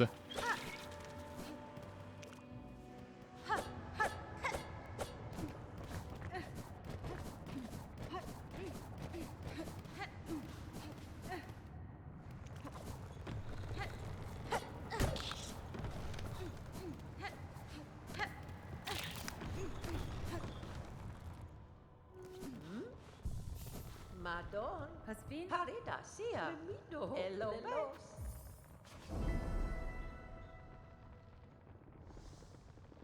Keskomel.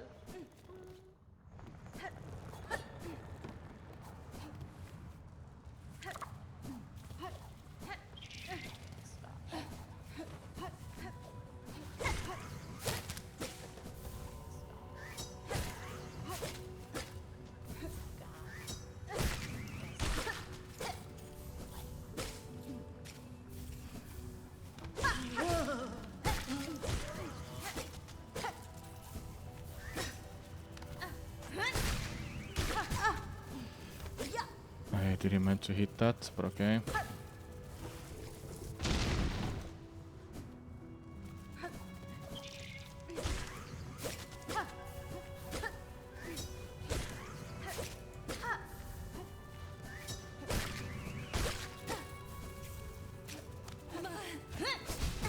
Oh, it didn't even hit. Okay.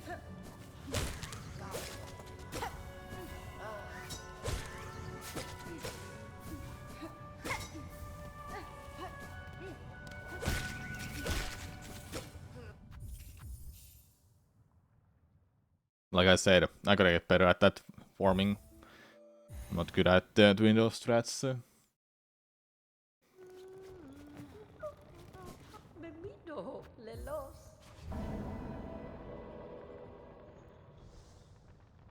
Madon. Ha. Oh. Ha.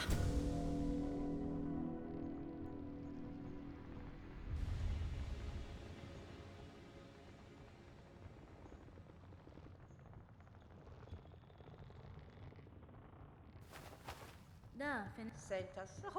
Madon. Mio fine? Perntorotan. Benny Frank. Sentas.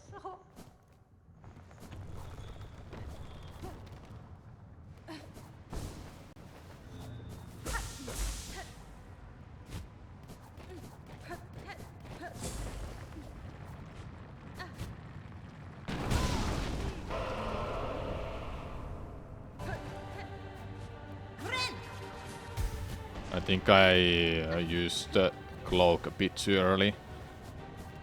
That's probably why I didn't get it.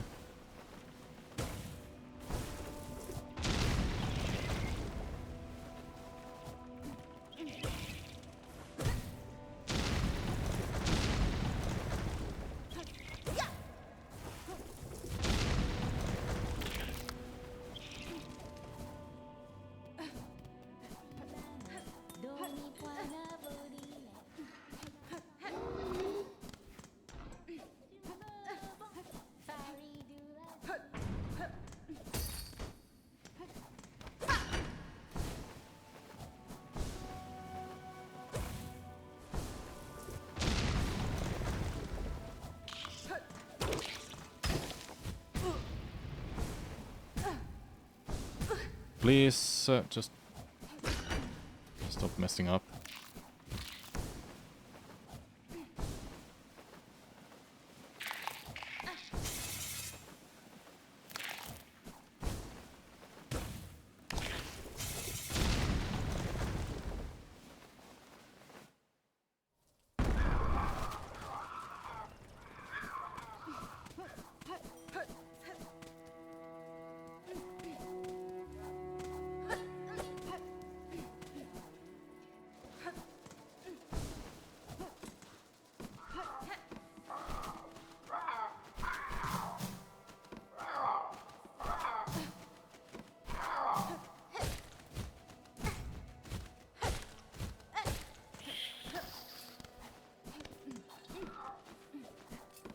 That works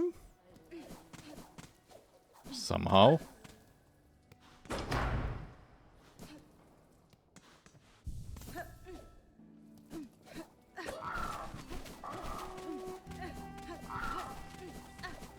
Okay, I'm just gonna use the silk spear. I gotta save it.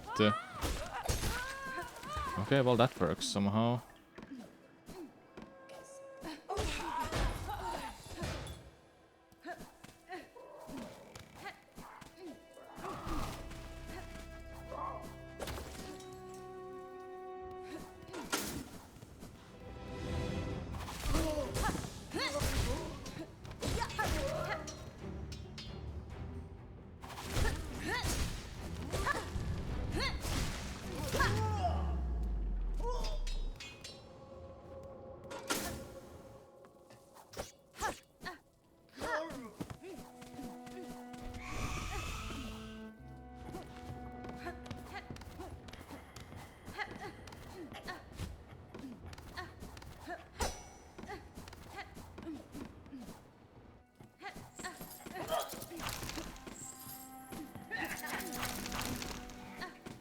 Yeah, I don't think dashing down is good there because you have a landing lag.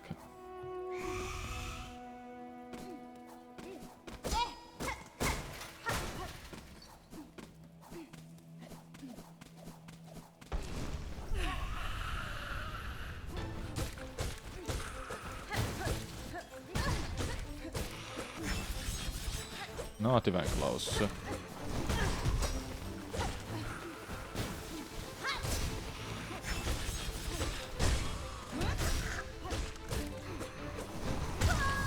I really fucked it up.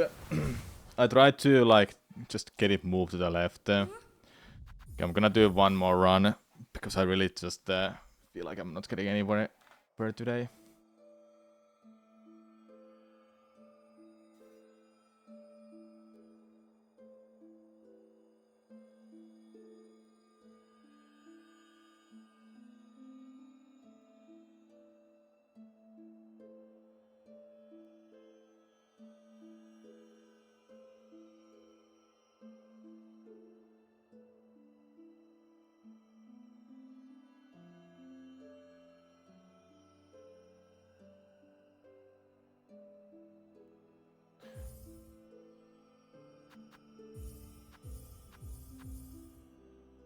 Let's do it on Steel Soul.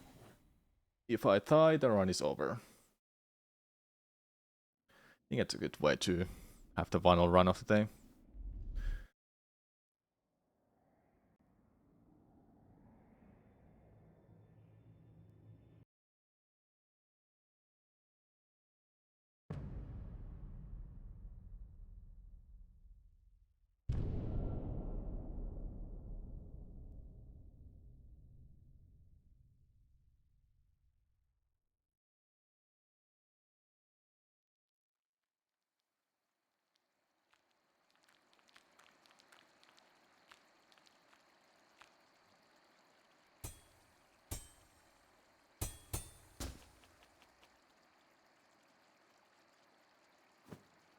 Friend.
Accidentally made it to move to the left.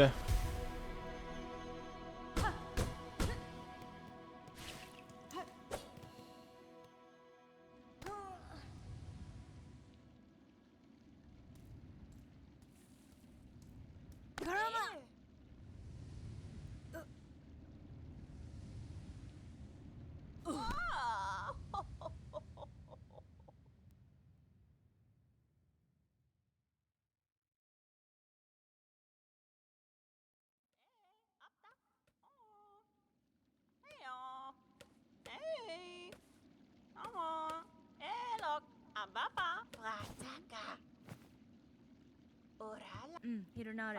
That's fine. Buenera. Menito.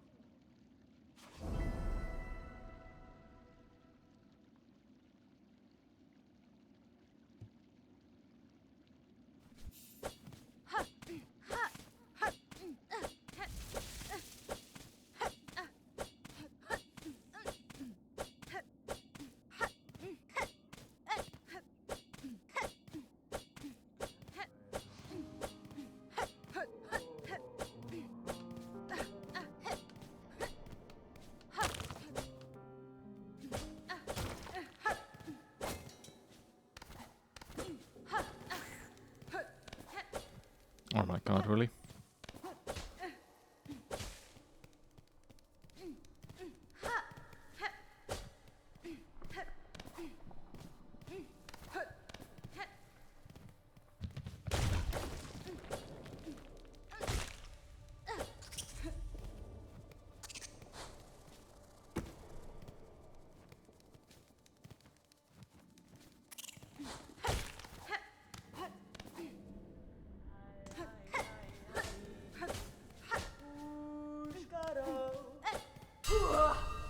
Pushanka. Her. Hasbin? Hona mosh nieskares. Wishke. Gita.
I didn't get a single silk from that.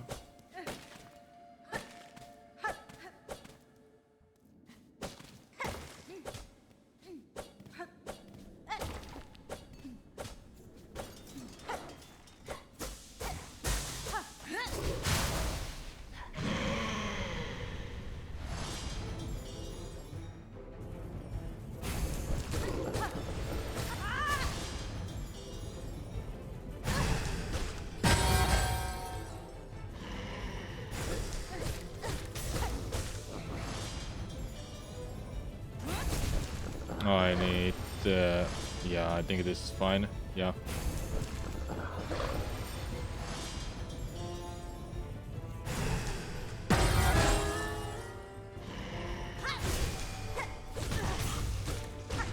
Well, I really messed up that.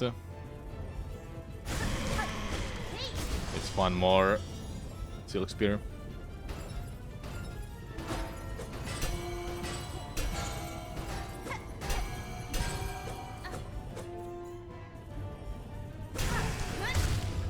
I think I'm dead.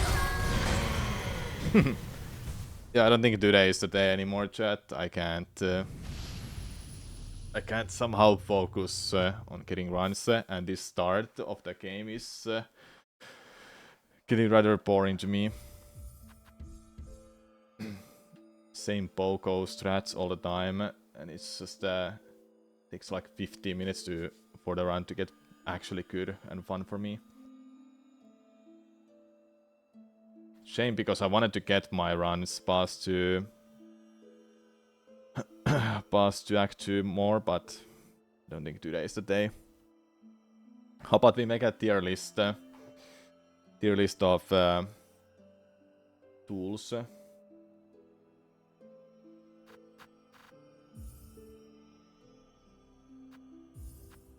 I will try to do some practice over the course of the rest of the week, and next week I'll see if I have time to do runs. I don't want to start another challenge. I have something planned though, but next week is not the week because Age of Imprisonment is coming.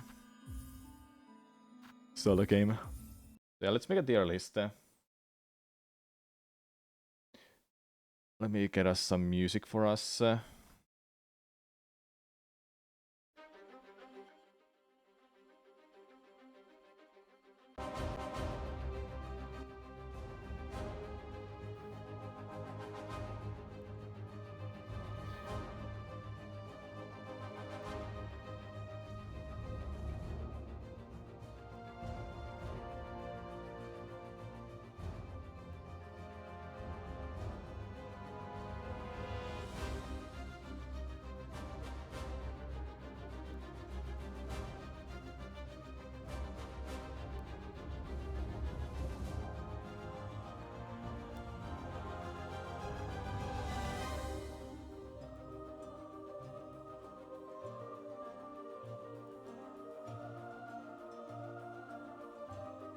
Oh, let me guess. That's why it was lagging.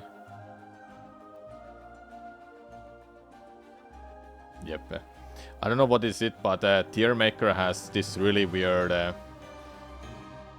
it's just lags for some reason. But yeah, let's make a tier list of... So the game has 54 different tools, some of which you can upgrade.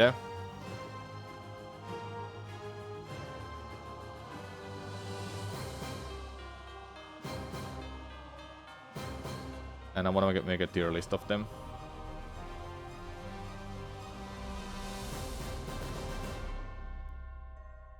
Okay, so 54 tools in Silksong. I've not used all of them, but from what I understood, some are like, yeah, good, and some are kinda meh. I might have to read the description of these while I'm making these. Let me just have a tools list next to me. Because I have not used all of them, like I said. All tools. See.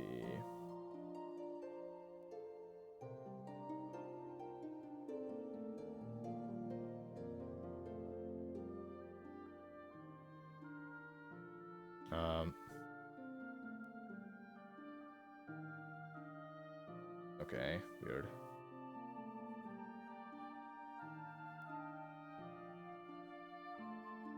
Okay, so there's, like I said, 54 tools. I don't count the silk skills to this. They're their own thing, I would say. But if I make them in the same tier list, I will have a really clear way to put them somewhere. But yeah, let's do like... I feel like I shouldn't like change this in order at all. Just go with this. I want to do this based on like how useful I think they are and how good they are generally to use. Do you want to have them permanently on or not? Obviously, you can't have everything permanently on that are amazing, but most of them are like, yes, you should have this combined with this and this. And the first one is, I think this is called Pimpilo. It's a explosive tool, red tool. It explodes on impact with the enemies or when ignited by its fuse. I've not used it much, but it has its uses occasionally. I don't know how I will rank this honestly because I have not used it a whole lot compared to some other ones that I like a lot more. Throwing ring is from Chakra. It's blunt force weapon that rebounds between enemies and hard surfaces. It sounds really good on paper, though it has to hit hard surface and enemies if you want to make it rebound. At least I believe that's how it goes. I used it a little bit, but it kind of fell off later for me, I would say. So I think I wanna have it on like a B tier. Alright, we have a yellow tool. Generally, all of the yellow tools are just ass. I don't like them. But this one has... it has its uses, and I do like this one. When you hold on to a wall, you can just stay against it all the time. So I find this one of the useful ones from yellow tools. I do use it when I have it. At least it's not like really difficult to get. I think it was from yeah, the Songleaf Merchant. That's where you get it. So that's Ascendant's Grip. Next is Barbed Bracelet. This one, if I recall correctly, it's either 20 or 25% more damage if you have it on, but you always take double damage. So think of it as like getting overcharmed in Hollow Knight, but in Silksong instead you have just put on a tool. I find it a rewarding, high risk, high reward tool. I don't use it a whole lot. Very rarely. I don't think it goes too well with anything either. I don't know, it's kinda weird tool, honestly. This next one is Polyp Pouch. All of the red tools, you turn them into... turn them into poison tools. Anything you throw with tools are gonna be poison, and it's extra chip damage on enemies, which is... I do like it, though it's kinda situational. It's not like a one that I have to put on all the time. But I like it more than most of the blue tools. Well, there's a pretty great blue tools, I'm not gonna lie, but some of which are just better than the others. This one was Dead Bug Spurs. So when you die, you have some rosaries with you still after death. I don't use it all a lot, so I don't have much to say about it. Either I die with all of my rosaries, or I lose them all. I don't wanna have this one tool just to take my space, just in case that I die. I have better space for yellows. This next one is that a red tool? Yeah, it is. Delver's Drill. Your down attack. You go downwards with that. I don't know what to say about this. I don't even use this tool. So it's probably like here. I don't use it. Magnetite Brooch. Every rosary, you'll just grab them from a little bit farther away with this. Unfortunately, shards don't get the same effect. It's only rosaries. I like this quite a lot when I'm doing challenges and just playing regularly. It honestly has its uses, so you don't have to go all of your way to grab everything. And some rosaries, you can save them with this. I find this one of the better ones from yellows. I want this better one from one of the yellow tools.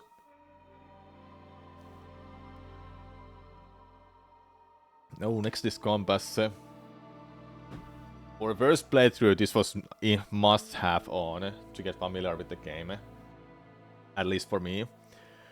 But nowadays, because I know the game really well, I know most of the time where I am, except Citadel, I still get lost there once in a while. But all those areas that are very familiar, like Warfields, Blasted Steps, Slab, Mount Vey, Putrefied Ducts, Piled Water, etc. All those that are I'm very familiar with, I don't even need this anymore, so it's like... it's the most useless to me to have these days. But on my first playthrough, it was definitely up here. Alright, is this Rosary Cannon? The one of the red tools I never used. It fires rosaries. I think this is a kind of a weapon. I think this is kind of those tools you would use when you've beaten the game. Because at that point you don't need rosaries anymore for anything, so then what's the point of having them? Just use them for a tool. I don't have anything to say about this. I've never tried it. I don't have an opinion on it. Flea Brew. I do like this because 1, you get speed, and 2, you get stronger attacks. And it doesn't cost any shards to recharge. So you will have to go back to Flea Caravan to recharge it. I find this one of the better ones from Red Tools. Not all the time. I don't have to use it all the time. But it was oftentimes on for me. Plasmium File. This was my MVP in my Still Soul 100% challenge. I would always use this before boss fights. Getting those temporarily extra health is just so good. I don't find it to be the S+ though. There are way better tools that are deserving to be in S+. We'll get to that soon. Okay, this is a cloth mirror. I think just the regular mirror is not a lot useful. But combined with the second mirror that you get from Tormented Tropio, after beating Tropio obviously, this one is a lot better too. But it gives you the flashing lights all the time when you use it. I found this amazing when I was doing a double bosses challenge. I was using cloth mirrors, injector band, with triple mirrors that just dealt so much damage when I was nearby enemies. Combined with Witch Crest obviously, because that's why I heal and damage enemies while I heal, which is great. Because Witch Crest takes enemies' HPs and turn them into yours. Looking through that list, is Cell Satchel missing? You mean the one that is... Yeah, it's missing. It's missing. Well, in that case, if we think about Cell Satchel Dead Box Burst, it turns into Shell Satchel if you're playing Steel Soul mode. Shell Satchel I will put on A rank. I think I find it amazing. But since this is Dead Box Burst, I will put it on a C tier. But yeah, it's missing it here on the list somehow. Either way. This next one is called Cogwork Wheel. I wasn't even a fan of using this at all. Like, I barely used this tool. Though, when I was fighting Carmelita, double Carmelitas, that's when I started using this. And I had some other uses as well in some other boss fight. So, I do like this tool. I just don't use it a whole lot when there's other better ones. But I like it better than this, at least. Okay, is this conch cutter? Throw at an angle, it can record it. Ricochet, right click, I don't even know. And catch prey off guard. I don't have much to say about this. I tried this, but I didn't like it much. It's wrenches. Ricochets.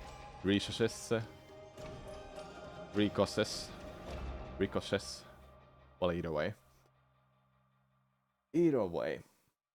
Okay. Now we have the upgrade ones as well. This is Curve Glove, I think. The first version of Curve Sickle. Curve Glove itself, I don't find it like extremely good alone. But when you upgrade it to Curve Sickle, that's when I start liking this a lot. I didn't even care about this much.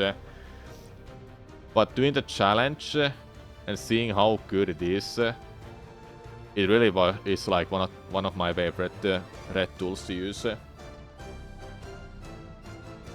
This one is just so small, so it like barely hits enemies. And this is much better, bigger, and just better overall. And probably stronger as well.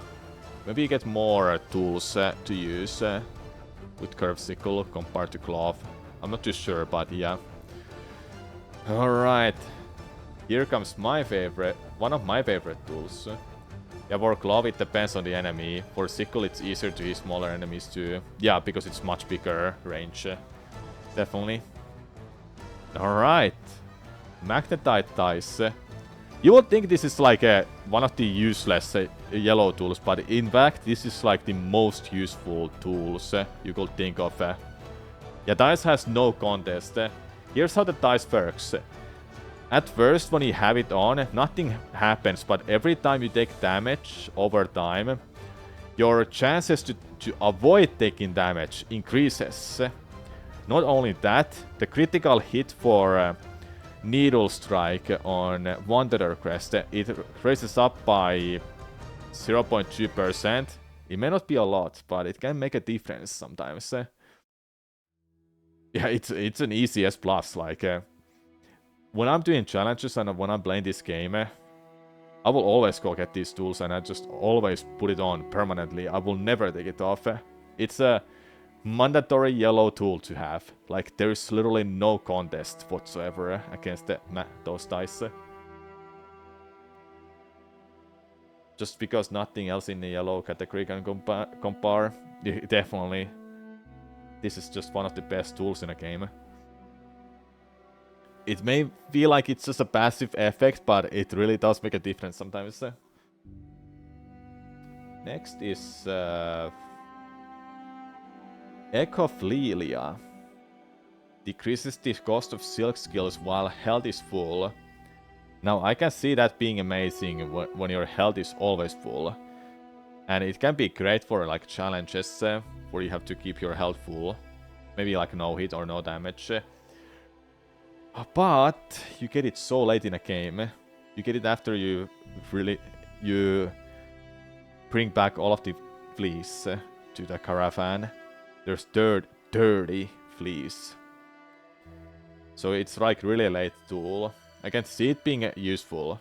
I just haven't used it myself because I'm barely at full health. I think it's an inferior version of Thief Light. Kinda, yeah. I don't know, is it like a great tool? This is not great at all if you aren't at full health. It's kinda weird to put in a tier. Maybe a B tier maybe, but I'll put it on a C. Because it loses its effect immediately you take a damage. So I can't really put it on a B. Next one is Pool Extender. This gives 3 extra silk. Blue tool as well. I do find this one of the useful ones. If you don't have a... This is like my go-to blue tool if I don't have anything better to put over anything else. If I want a blue tool, just to have something on, it will be this. It's one of the better ones in a game. One of the most useful, I would say. Yeah, it's an exceptional pillar. It's not like mandatory tool for blue tools. If you just don't have anything else, just put that on, if you happen to have it. It costs, obviously, like 720, I think, rosaries. Either way, it's a great tool to use. 3 extra silk. Then after that, you just do 1 or 2 more hits, and you get to use silk skills immediately. Which is pretty nice, not gonna lie. Okay, next is Fault Filament. Silk skills have a electric charge. You get extra damage with this. I'm not too sure, was it 20% or 25% more damage? It's a pretty nice tool to use if you are using silk skills a lot. Yeah, it looks sick as well. I find this one of the better tools in a game. Definitely up there, that you won't like to put on if you want to go for burst damage with silk skills. Next one is... this one is called... Where is it? Sting Shard. One of early tools of the game you can craft with craft metal and some rosaries. I don't think it's like that amazing though, because it's like it falls off its in damage quite fast. Like enemies are nearby it, then it activates, and it doesn't last for how long. I feel like. Yeah, it's like there. It's not like. It has its uses early on when you don't have better tools, but later on in a game, when you get better tools, then you have no reason to use this. Next up is Long Glove. It's behind a side quest, a little bit harder one as well. Well, it's not really like hard one, but it takes a while to get. It's kinda in the middle of the game too. But it's one of the better ones to use. It's like a spool extender to me. If you don't have anything better to put on in a blue slot, then you would want to have this. And it requires double jump as well, so it's quite late. It's not like late in a game, but it's like that far in a game. It is extremely good with the Wanderer's Crest that has like no range anyway.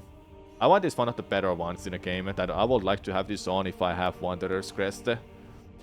Then with other crests, it's like whatever to have it on, but it's still one of the better tools of the game. Red of Purity. Now, this is an amazing tool if you go to Balwater and Putrefied Ducts, also Sinner's Road. But beyond that, it has no use. No use at all. So it's situational. This is a very situational blue tool. Overall though, it's kinda like... I can't make it any... I can't like put it in an A or C tier. Because it's useful, in but it's situational. So I really don't wanna... Frankly, for where you use it, you'll put it in S tier. Yeah, but in general... It's just 3 regions of the game, and that's it. There's over 20 regions of the game where you don't even need it. That's why I will keep it on a B tier. Maybe A minus. Alright, next one is Injector Band. I feel like there's like... for where you use it is where it should be created, not for where it's useless. Yeah, well, I guess... Could see it like as that. Well, maybe that's better spot for it. Alright, next is Injector Band. I don't think there's any contest which is the best blue tool in a game. At least one of the best ones. You heal like almost... I don't remember how fast it heals you if you do normally without Injector Band. But with the Injector Band, your healing is like nearly doubled. It's not doubled though, but it feels like it is. Like if there was one area that had enemies immune to electricity, would you lower Volt Filement because of that? No, I wouldn't. I think I wouldn't. Because you can just take off, if you happen to know what's the area, you will take off this Filement right away. So I don't really see a point. But yeah, Injector Band, chat. I think we know where it belongs to.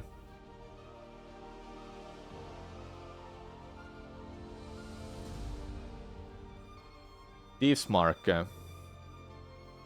Yeah, Injector Band makes the game so much safer as well. Next is Thieves Mark. It's a tool you don't want to have on ever if you're not farming rosaries. But if you are, then you want to have this on. And you want to make sure you don't take damage, because you lose rosaries while taking damage. It's one of the better ones. Very situational though. You guess the best way to go about it would be to make an extra category for niche tools like Thieves Mark or Verette. No, we're putting them on this. We're not making a new tier list. Okay, next is Fractured Mask. You have an extra life, basically. If you lose all of your health and you have this on still, it breaks, then you might die. I don't personally use this, but I did use it in my first playthrough a little bit.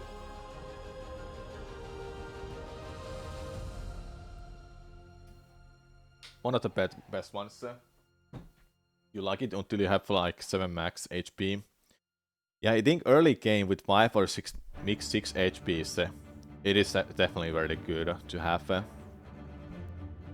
in your in your tools. Okay, what is this?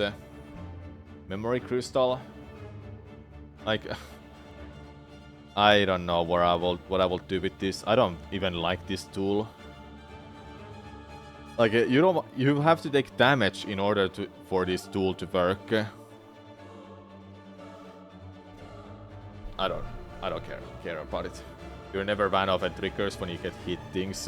Yeah, it's kinda like that. Cogfly time. Now this is like I personally don't care about using cogflies at all. I avoid using them. I don't like them, so I don't really care. I'm gonna get a lot of shit on putting it here, but really I just I don't care about this tool. I have some better tools to use anyway.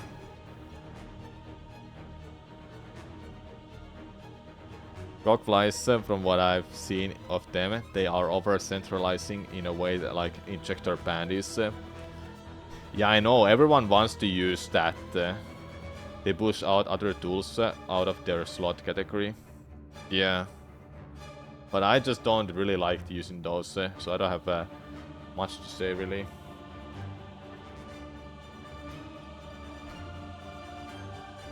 It's gonna stay there. Next is Multi-Binder. I used to like this, because combined with Injector Band you would get 4 health. But it's just really weird tool because it's a blue tool. And there's better tools to use over Multi-Binder. I don't personally like it a whole lot. I feel like I will put it in a C tier. It feels like it's a nice tool at first, but more you use it and more you test out other blue tools, you notice that how much you're losing on other benefits that other tools gives you. Like, what about Fractured Mask over Multi-Binder? Or Spool Extender over Multi-Binder? Or some extra damage, chip damage with poison? Yeah, it makes the things less safe. Then it's like, it's just really awkward. Yeah, Reserve Bind, we'll get to that at some point. We'll get to that soon. Okay, this is interesting. We have Druid's Eye and Druid's Eyes. Druid's Eye itself is like, why would you even use this? But if you have nothing else to use, then I guess just use Druid's Eye, I don't know. In an early game, it's good to have. Take 2 damage, you get your Silk back. Just 1 though. Yeah, it's usually the first blue slot tool you get as well. So it has its uses though. I can give it that. But Druid's Eyes is something I would like to point out, that this one saves my ass in double bosses challenge for me. Beyond that, I've never used this. So I was really happy I noticed that, oh my god, this is actually really good. You get 2 Silk back instead of 1. By taking 2 damage, obviously, you get 2 Silk back at the same time. Which is pretty nice. I do like it. But it feels situational, if I'm being real. Because if you take top 2 damage hit that is split into 1 damage instances, it triggers the ice twice, like Carmelita projectiles. Yeah, that way you get 2 silk back instantly. Yep. Old vessels. I didn't really care about this at first when I had them, but over time I noticed that, oh wait, this has some uses. I do like using the old vessels.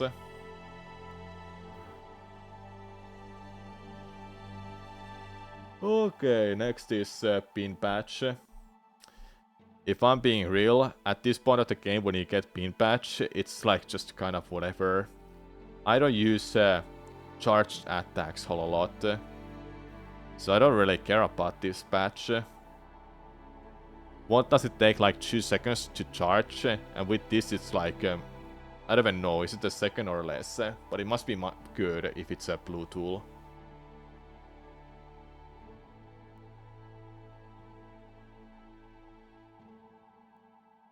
Long pin. This pierces enemies too. Yeah, it pierces shell, so it is nice. But I feel like it's a situational one too. Well, I do like this more than a curve glove.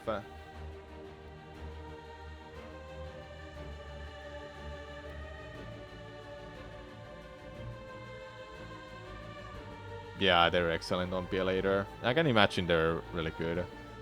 I just don't use it a lot. Okay, straight pin. One of the worst red tools you get in a game. But it falls off really fast once you get better tools. Yeah, it's straightforward, useful, but it falls off really fast in tiers, I would say. I like 3-fold pins even more than this. This one you get in Claymore. And at that point you're becoming stronger, because you're getting Threadstorm alongside. Okay, next one is Flint Slate. I don't see why people would put this over like on a high tier. I find its uses, but it's still like really situational tool for me besides this as well. But I'm still gonna put it in S tier. Yeah, it doesn't even last long as well. Yeah, maybe I will put it there. What is this again?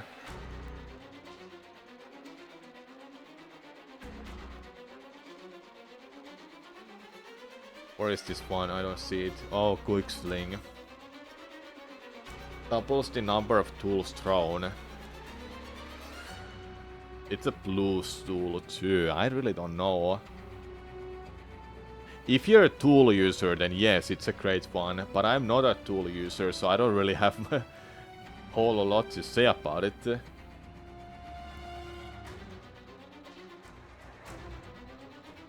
Okay. What about Reserve Bind? I think Reserve Bind is a very situational tool you want to have on. It's like Spool Extender. But it's a much better one to use over this. Because if you have to heal immediately, then you can just use this. Yeah, it's one of the Wheeler ones as well. But a better Wheeler one, I would say. Soft-tooth circlet. At first I was finding this useful because how nice it was nearby enemies that were flying. But then I just got really annoyed of its sound effect, so I stopped using it. Yeah, it's a great thing to take out flyers. I just don't like it a whole lot myself, honestly. Maybe there, I don't know.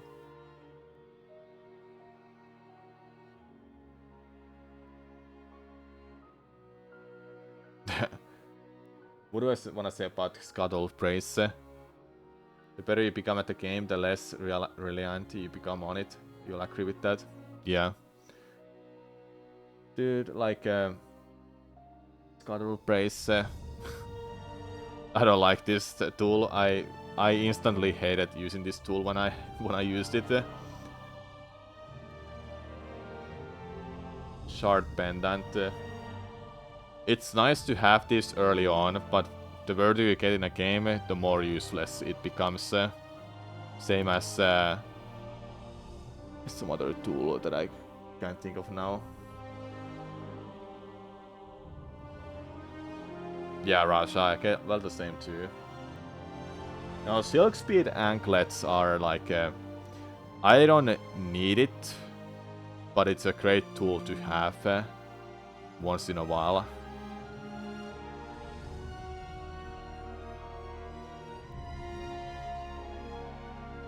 Okay, we got some bells. Magma Bell, any like heat or fire damage, you just take less damage with this. Any lava touch you can have, you'll instantly lose 2 health, which hurts. It's one of the better tools of the game too. Though it's situational. If you're not nearby lava, then why would you want to have this on? Initial tool, more useful than threat, definitely. Warding Bell is like... I feel like this is not like a must-have on, but you should have it on most of your time. If you're being aggressive and you try to heal, you really want to have it on most of the time. I feel like it's one of the best tools in the game. One of the best blue tools. When I'm doing challenges, I always want to have that on. That way I won't lose my silk and all my health if I heal at the wrong time. What is this? Snitch Peak? Harpoon into foes to steal rosaries and shell shards while causing additional damage. I've never really used this, so I don't even know how to rank this. For you, it's the same tier as Injector Band. The Injector Band itself replaces it. Yeah.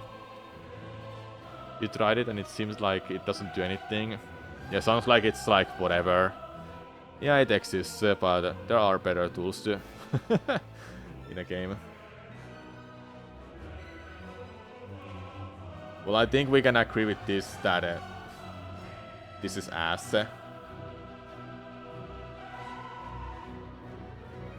Spider strings. When you play Needling, it expands and strengthens the effects of the Needling. Like why? Why doesn't this exist? It's one of the useless ones.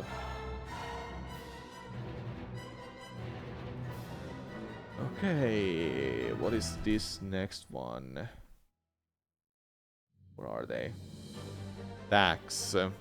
I like this one. Oftentimes it gets replaced by other tools like that and that.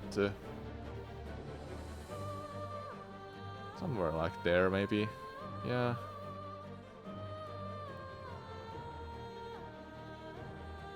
Probably. Okay, there's only one set of silk shot. The gun. I like the gun if it's made in Mount Fae. It pierces enemy damage. Enemies armor, I think, but it actually no, it pierces enemies. So it doesn't stop on first enemy. It's one of the better tools of the game, I would say. It uses silk though, when you activate it, but still, one of the great ones. Then if you make it the Architect or Watch Sisters version, then I would think it lowers in a rank. But I don't remember how those were, or like generally, so I can't really like rank them either. I feel like the Architect's version is like in a B or C tier. Same with the Sisters one. Something like that. Okay, is this one P-Flight? Increases the speed of silk regeneration. Honestly, very situational tool. Yeah, I see Russia. But yeah, V-Flight, it's a situational tool. The only time I will use this tool is when I'm in Mount Fei. Like, where else I would use it? It's kind of like offensive filler. I don't know, it's a more of a, like a passive filler. You want to heal, you want to get your silk back faster with this. Without touching enemies. I don't use this ever when I'm in combat. It's a filler item. It's a filler tool when we're in pull slots.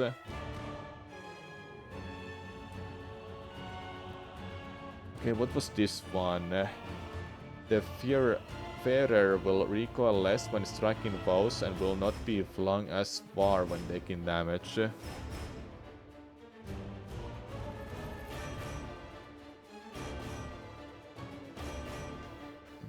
Or you could hit enemies, Russia, and get your silk back that way. Like I said, it's situational, and I don't use this in a combat ever. But yeah, this one is weighted blade belt.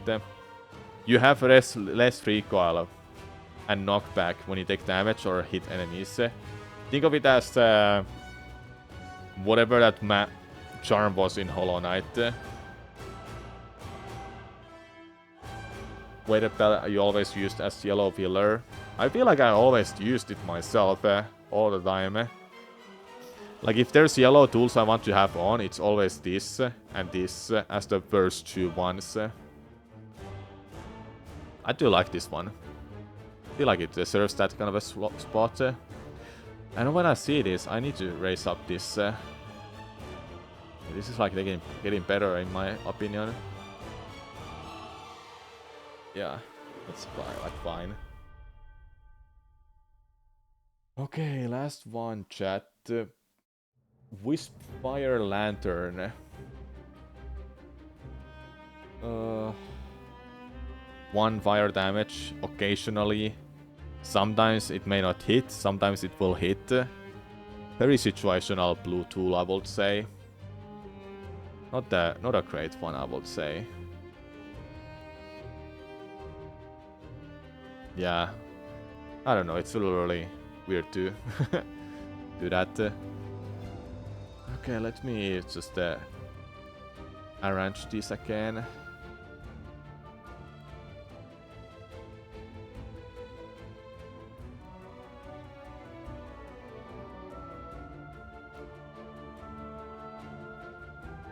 Yeah. I can see this being fine still.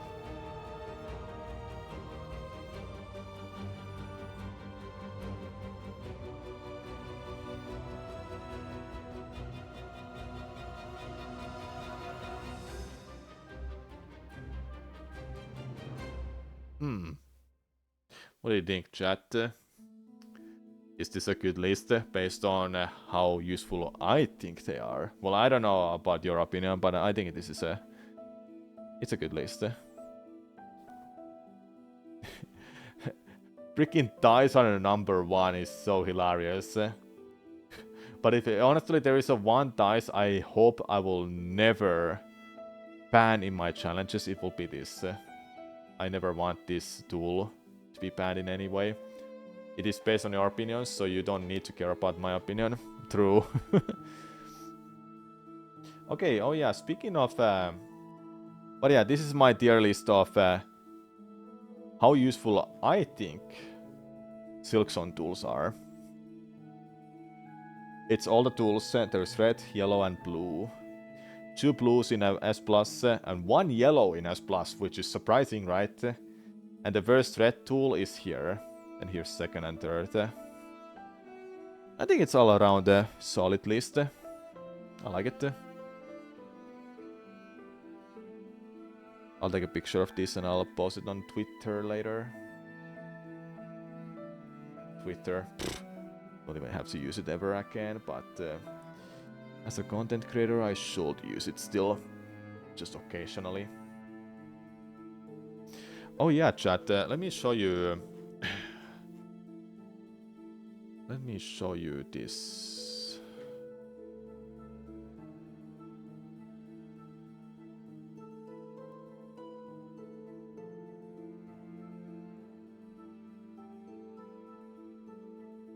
So I've been trying to make this a thing. I've been trying to make this a thing. Through Steel Soul Challenge.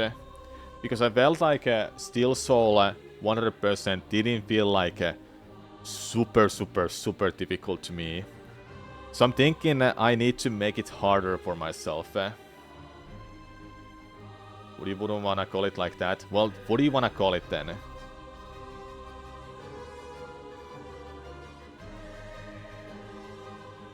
We need a better name then.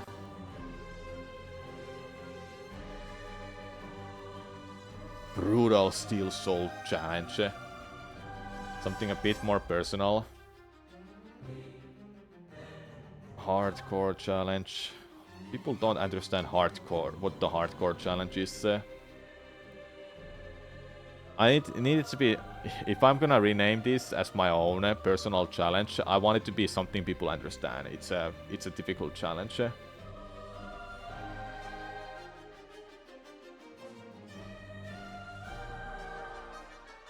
But yeah, I'll think about the name later. So my goal for this challenge, I want it to be defeat all bosses. It's not 100%, it's just all bosses.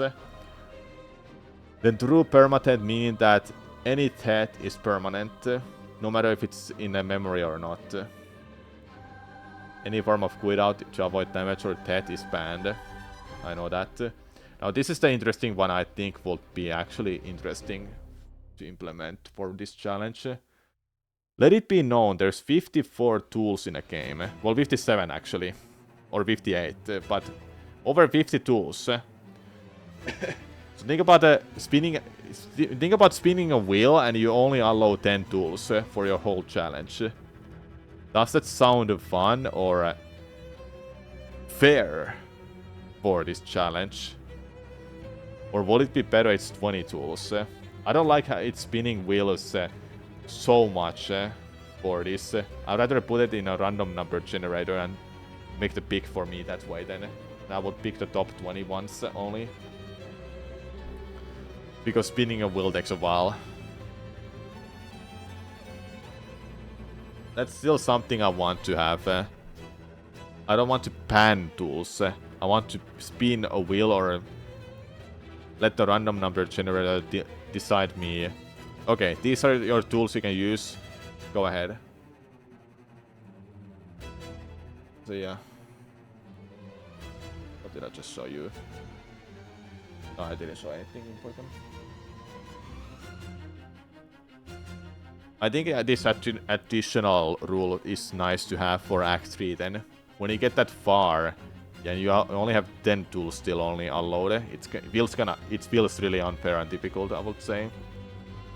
So I think extra 5 tools for Act 3 is really nice to have then.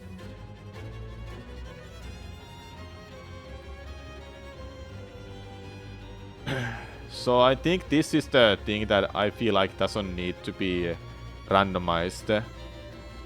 When I defeat a boss, I can get any of these, any of those upgrades. So meaning that if I go always for Mask Shard, I may not have any extra tools or crests to use. So like...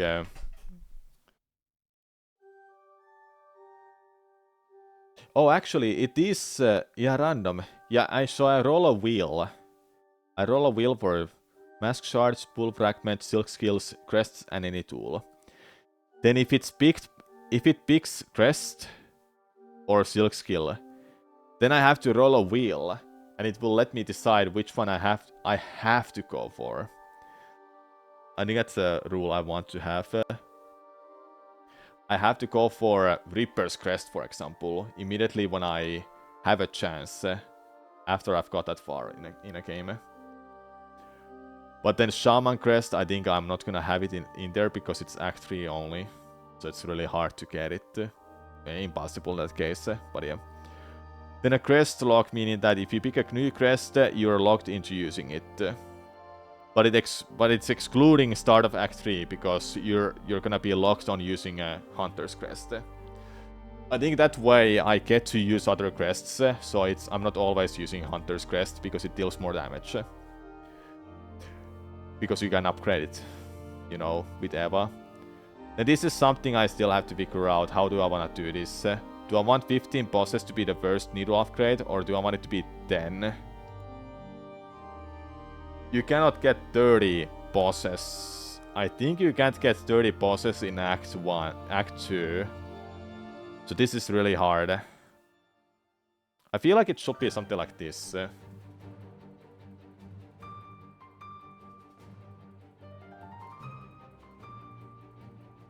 Yeah, I forgot how many it was. It was almost 30. Might have been 30, but still, I don't remember how many it was. It will be easy to count how many Act 3 bosses there are. 22 in Act 2. I'm pretty sure it wasn't 22. How about we go and check it out?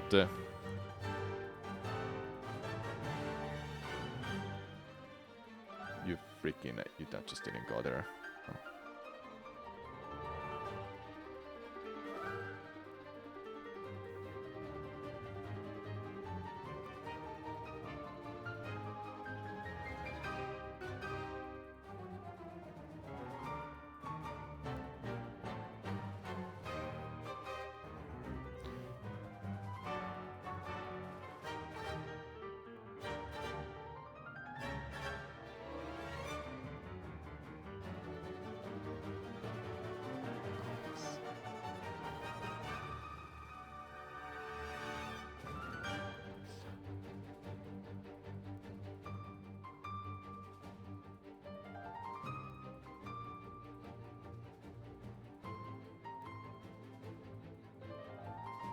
So 13?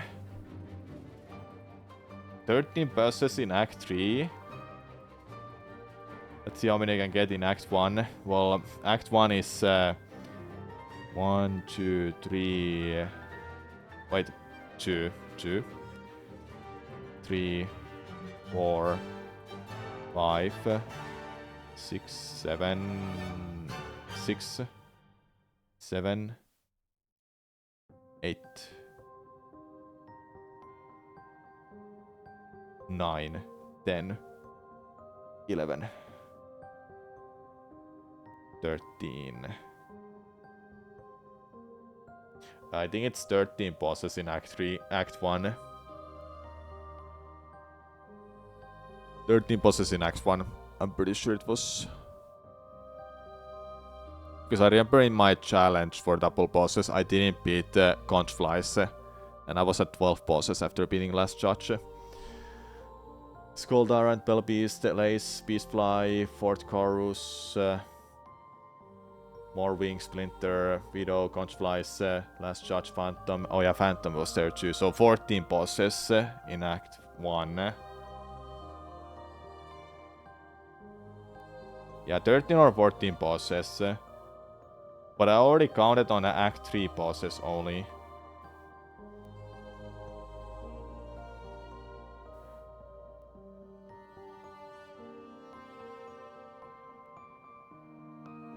Most Mother X2, yeah.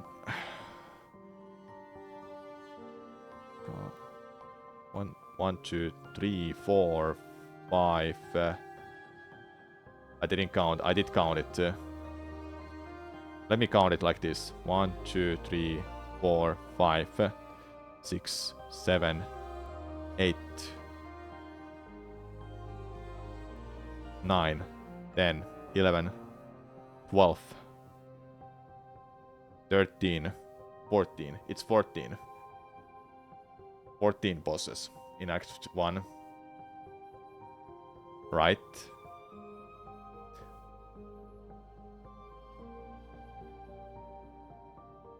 It's definitely 14 bosses in Act 1.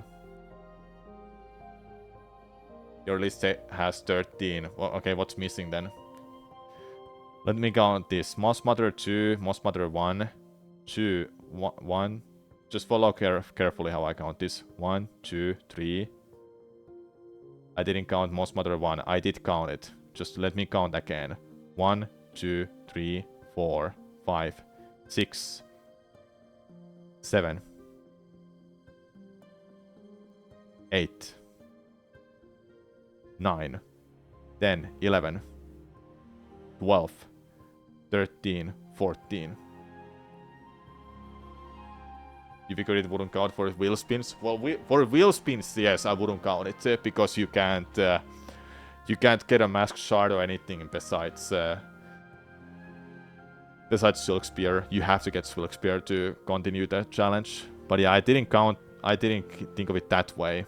I'm counting bosses from 0 to 1, 0 to whatever it was. But yeah, it's 14 bosses, excluding Most Mother if we exclude it, so it's 13 then. So yeah, I didn't miscount.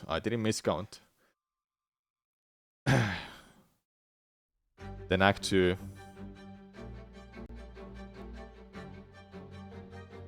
Then 15 bosses for needle upgrade is perfect, I would say. Yeah, it forces you to do these bosses if you want to get to Act 1. Want to get that upgrade. Okay, then Act 2. 1, 2, 3, 4, 5, 6, 7, 8, 9, 10, 11, 12, 13, 14. Okay, I counted 14 bosses for Act 2. 14 bosses for Act 2 I counted. Okay, count that. 14 for Act 2. Then Act 3. 1, 2, 3, 4, 5, 6, 7, 8. Well, maybe we can count this, so 9.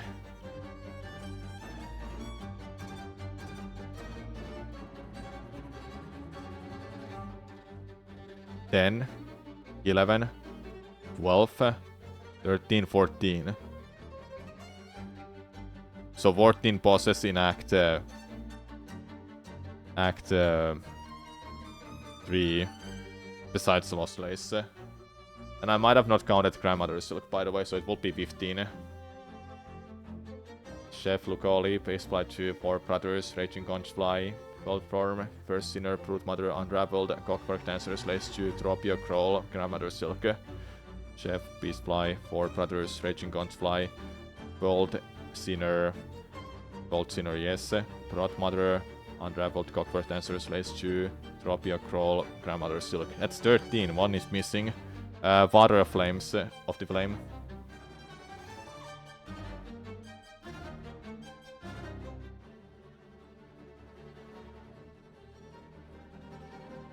So in that case, it should be 14 or 15 bosses for Act 2.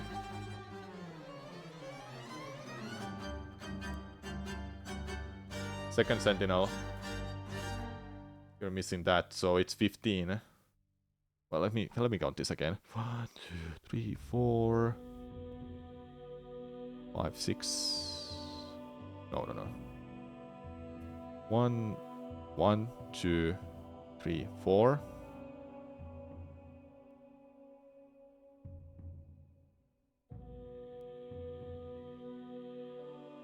5, 6, 7, 8, 9, 10, 11, 12, 13, 14, 15. Okay, so it's 15 bosses. 14 plus Grandmother Silk. So Act 2, Act 1, it was... oh yeah, Most Mother will count as a boss. I will count it as a boss. Just so you know. I wouldn't just discount it. So yeah, it's... how many was it for Act 1 again? 14.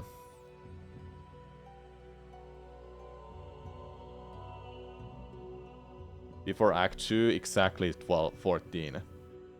Yeah, so Act 1, you can get 14 bosses. Before Act 3, at the end of Act 2, you have 29 bosses. Because the remaining bosses you can't even get to then. So in that case, I feel like 15 bosses for the first needle upgrade is great.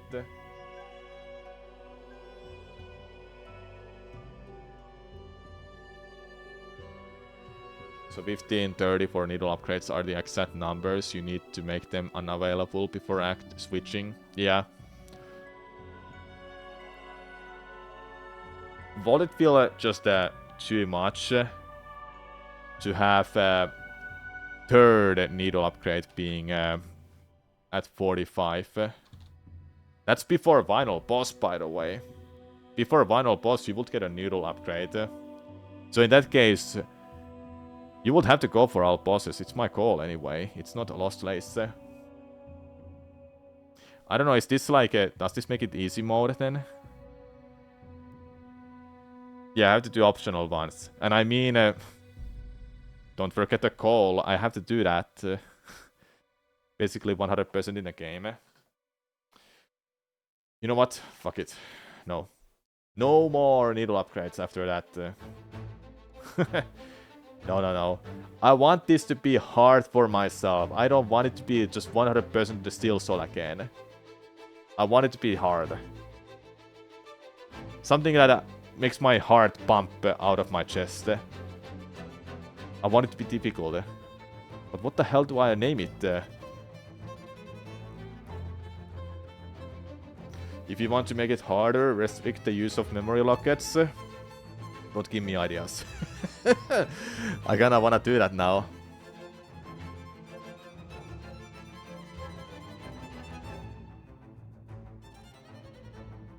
I could restrict memory lockets, I mean. Then that way, allowing only 10 tools would make it even better. But then it's like, just 10 tools? Huh? Which ones you get?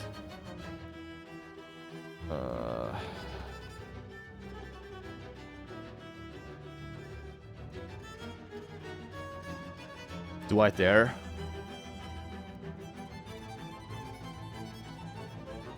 Why not name it after bindings for Hollow Knight 1 Phantoms, considering the restrictions? I don't know their names. What are they called? We could add memory locket used to the random rewards on bosses. I mean, yeah, I can.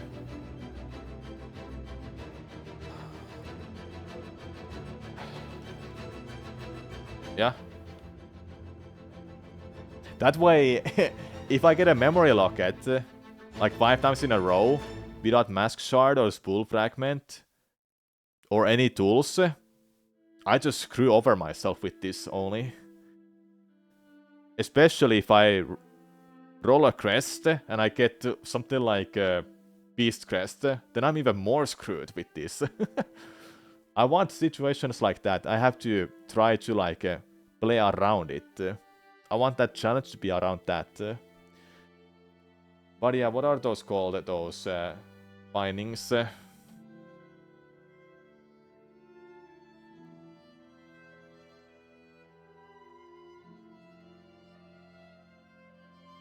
Do they have a name?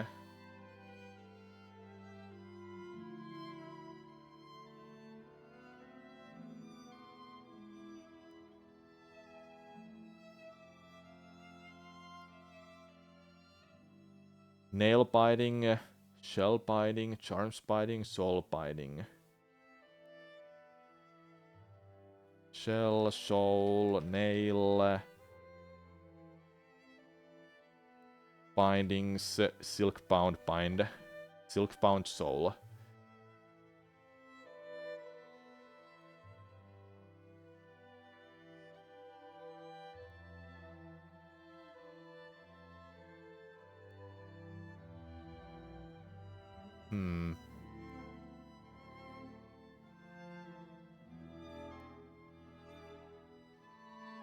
I feel like this can be better name.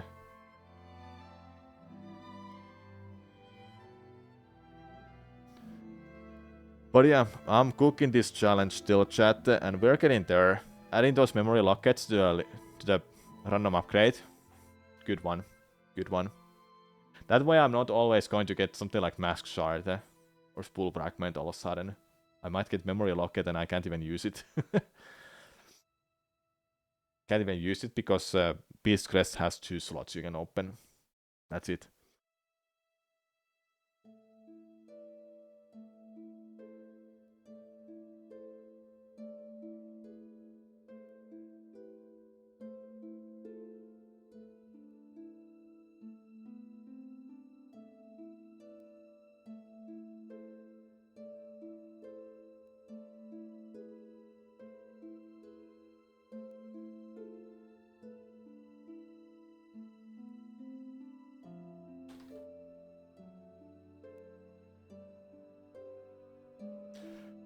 I feel like this is just mandatory, so that way I know that, uh-oh, I have a new crest incoming. Uh-oh, that's not good.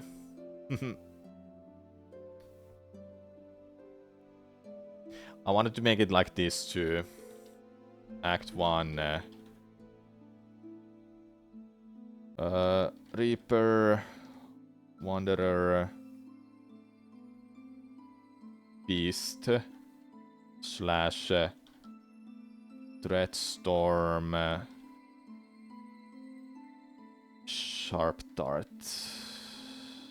Cross Stitch. I think with Act 1, I can only have these. That way, I'm not gonna get something like Architect Crest or Witch Crest, and I can't get those in Act 1. Then Act 2 adds...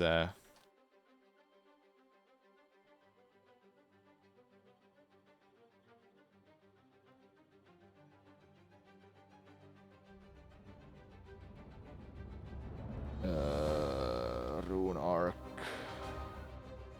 Rune Rage. Wait, Silk Spear, Sharp Dart, Silk Spear, Dreadstorm, Sharp Dart, Cross Stitch, Rune Arc. Oh, it doesn't even add anymore. Okay, well. Act 3 adds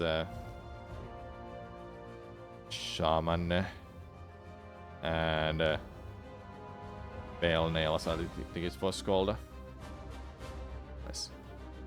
Is Sharp Dart really Act 1? You can get it in Act 1. At least I can get it.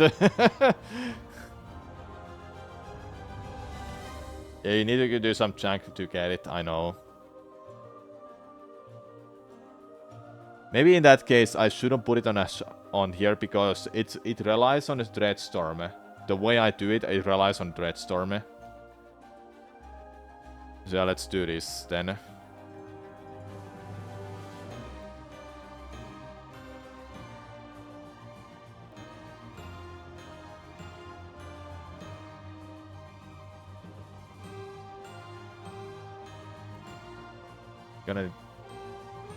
If it would be more fun if it would be more fun if crest was just an option on the wheel. When you have a crest you could get right now, or you can choose which you get, with a chance of getting overwritten later if crest gets picked again.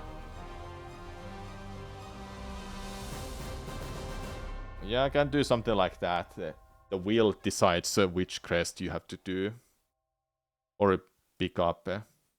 But yeah, like I said, this is still cooking, hey. Still cooking.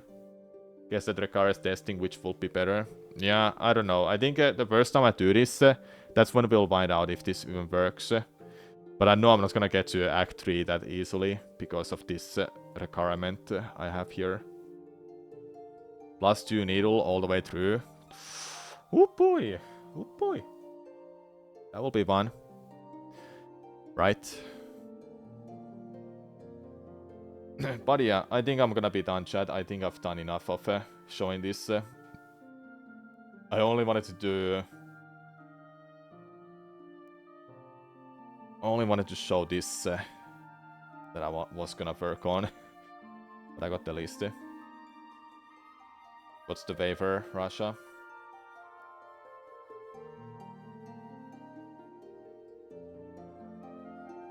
Could you this time, please write down how many bosses are in Acts 1, 2, and 3. Yeah, we can do that. Okay.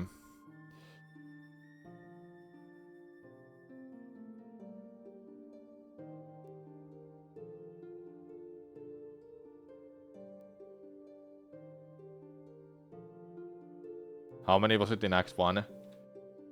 14.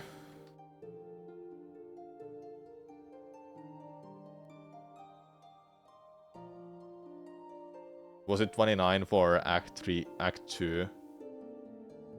We're not gonna count this again. I'm pretty sure you have the numbers. But I'm writing them down now, which is nice to have. 29, 8 plus Grandmother Silke. Well...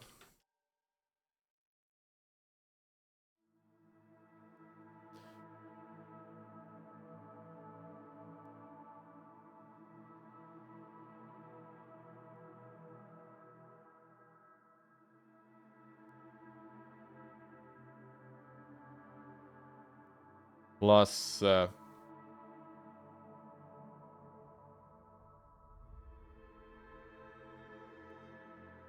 it's in Steel Soul. It is 46. So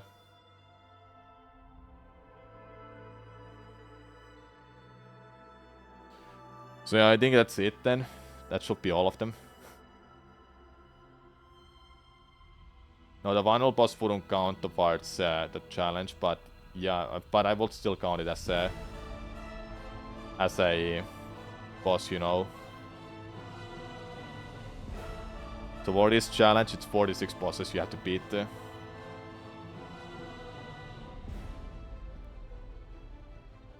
Or should I make it Lost Place? I don't even know. Anytime Russia? No, it's saved. For now.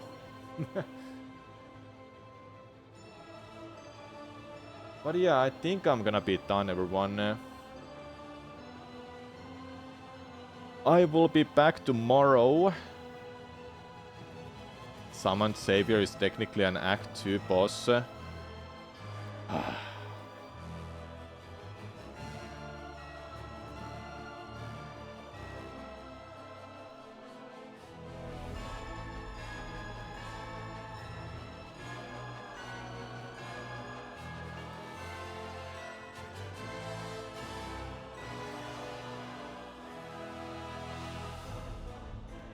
Which makes the 30 on upgrades even more fitting.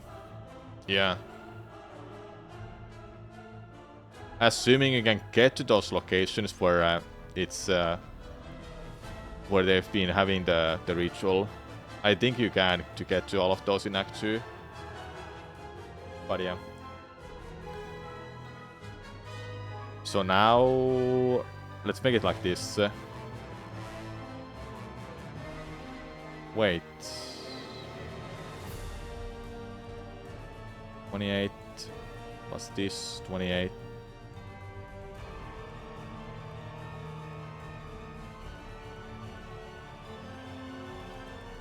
It's without summoned. Okay. No, you can't get to 30 then, Russia. You beat Grandmother Silk. Then you have 30 bosses done. So you can't get Needle plus 2 before... Yeah, that's... Okay, I thought so you missed that. But yeah, it's saved. I am still gonna cook this. I'm still gonna cook that. Yeah, point is no Needle plus 2 before Act 2. But yeah, Russia, if you're interested to join my Discord server to discuss more about this, feel free. We are gonna cook this to be great. And my own personal challenge. Just need a goddamn name for it.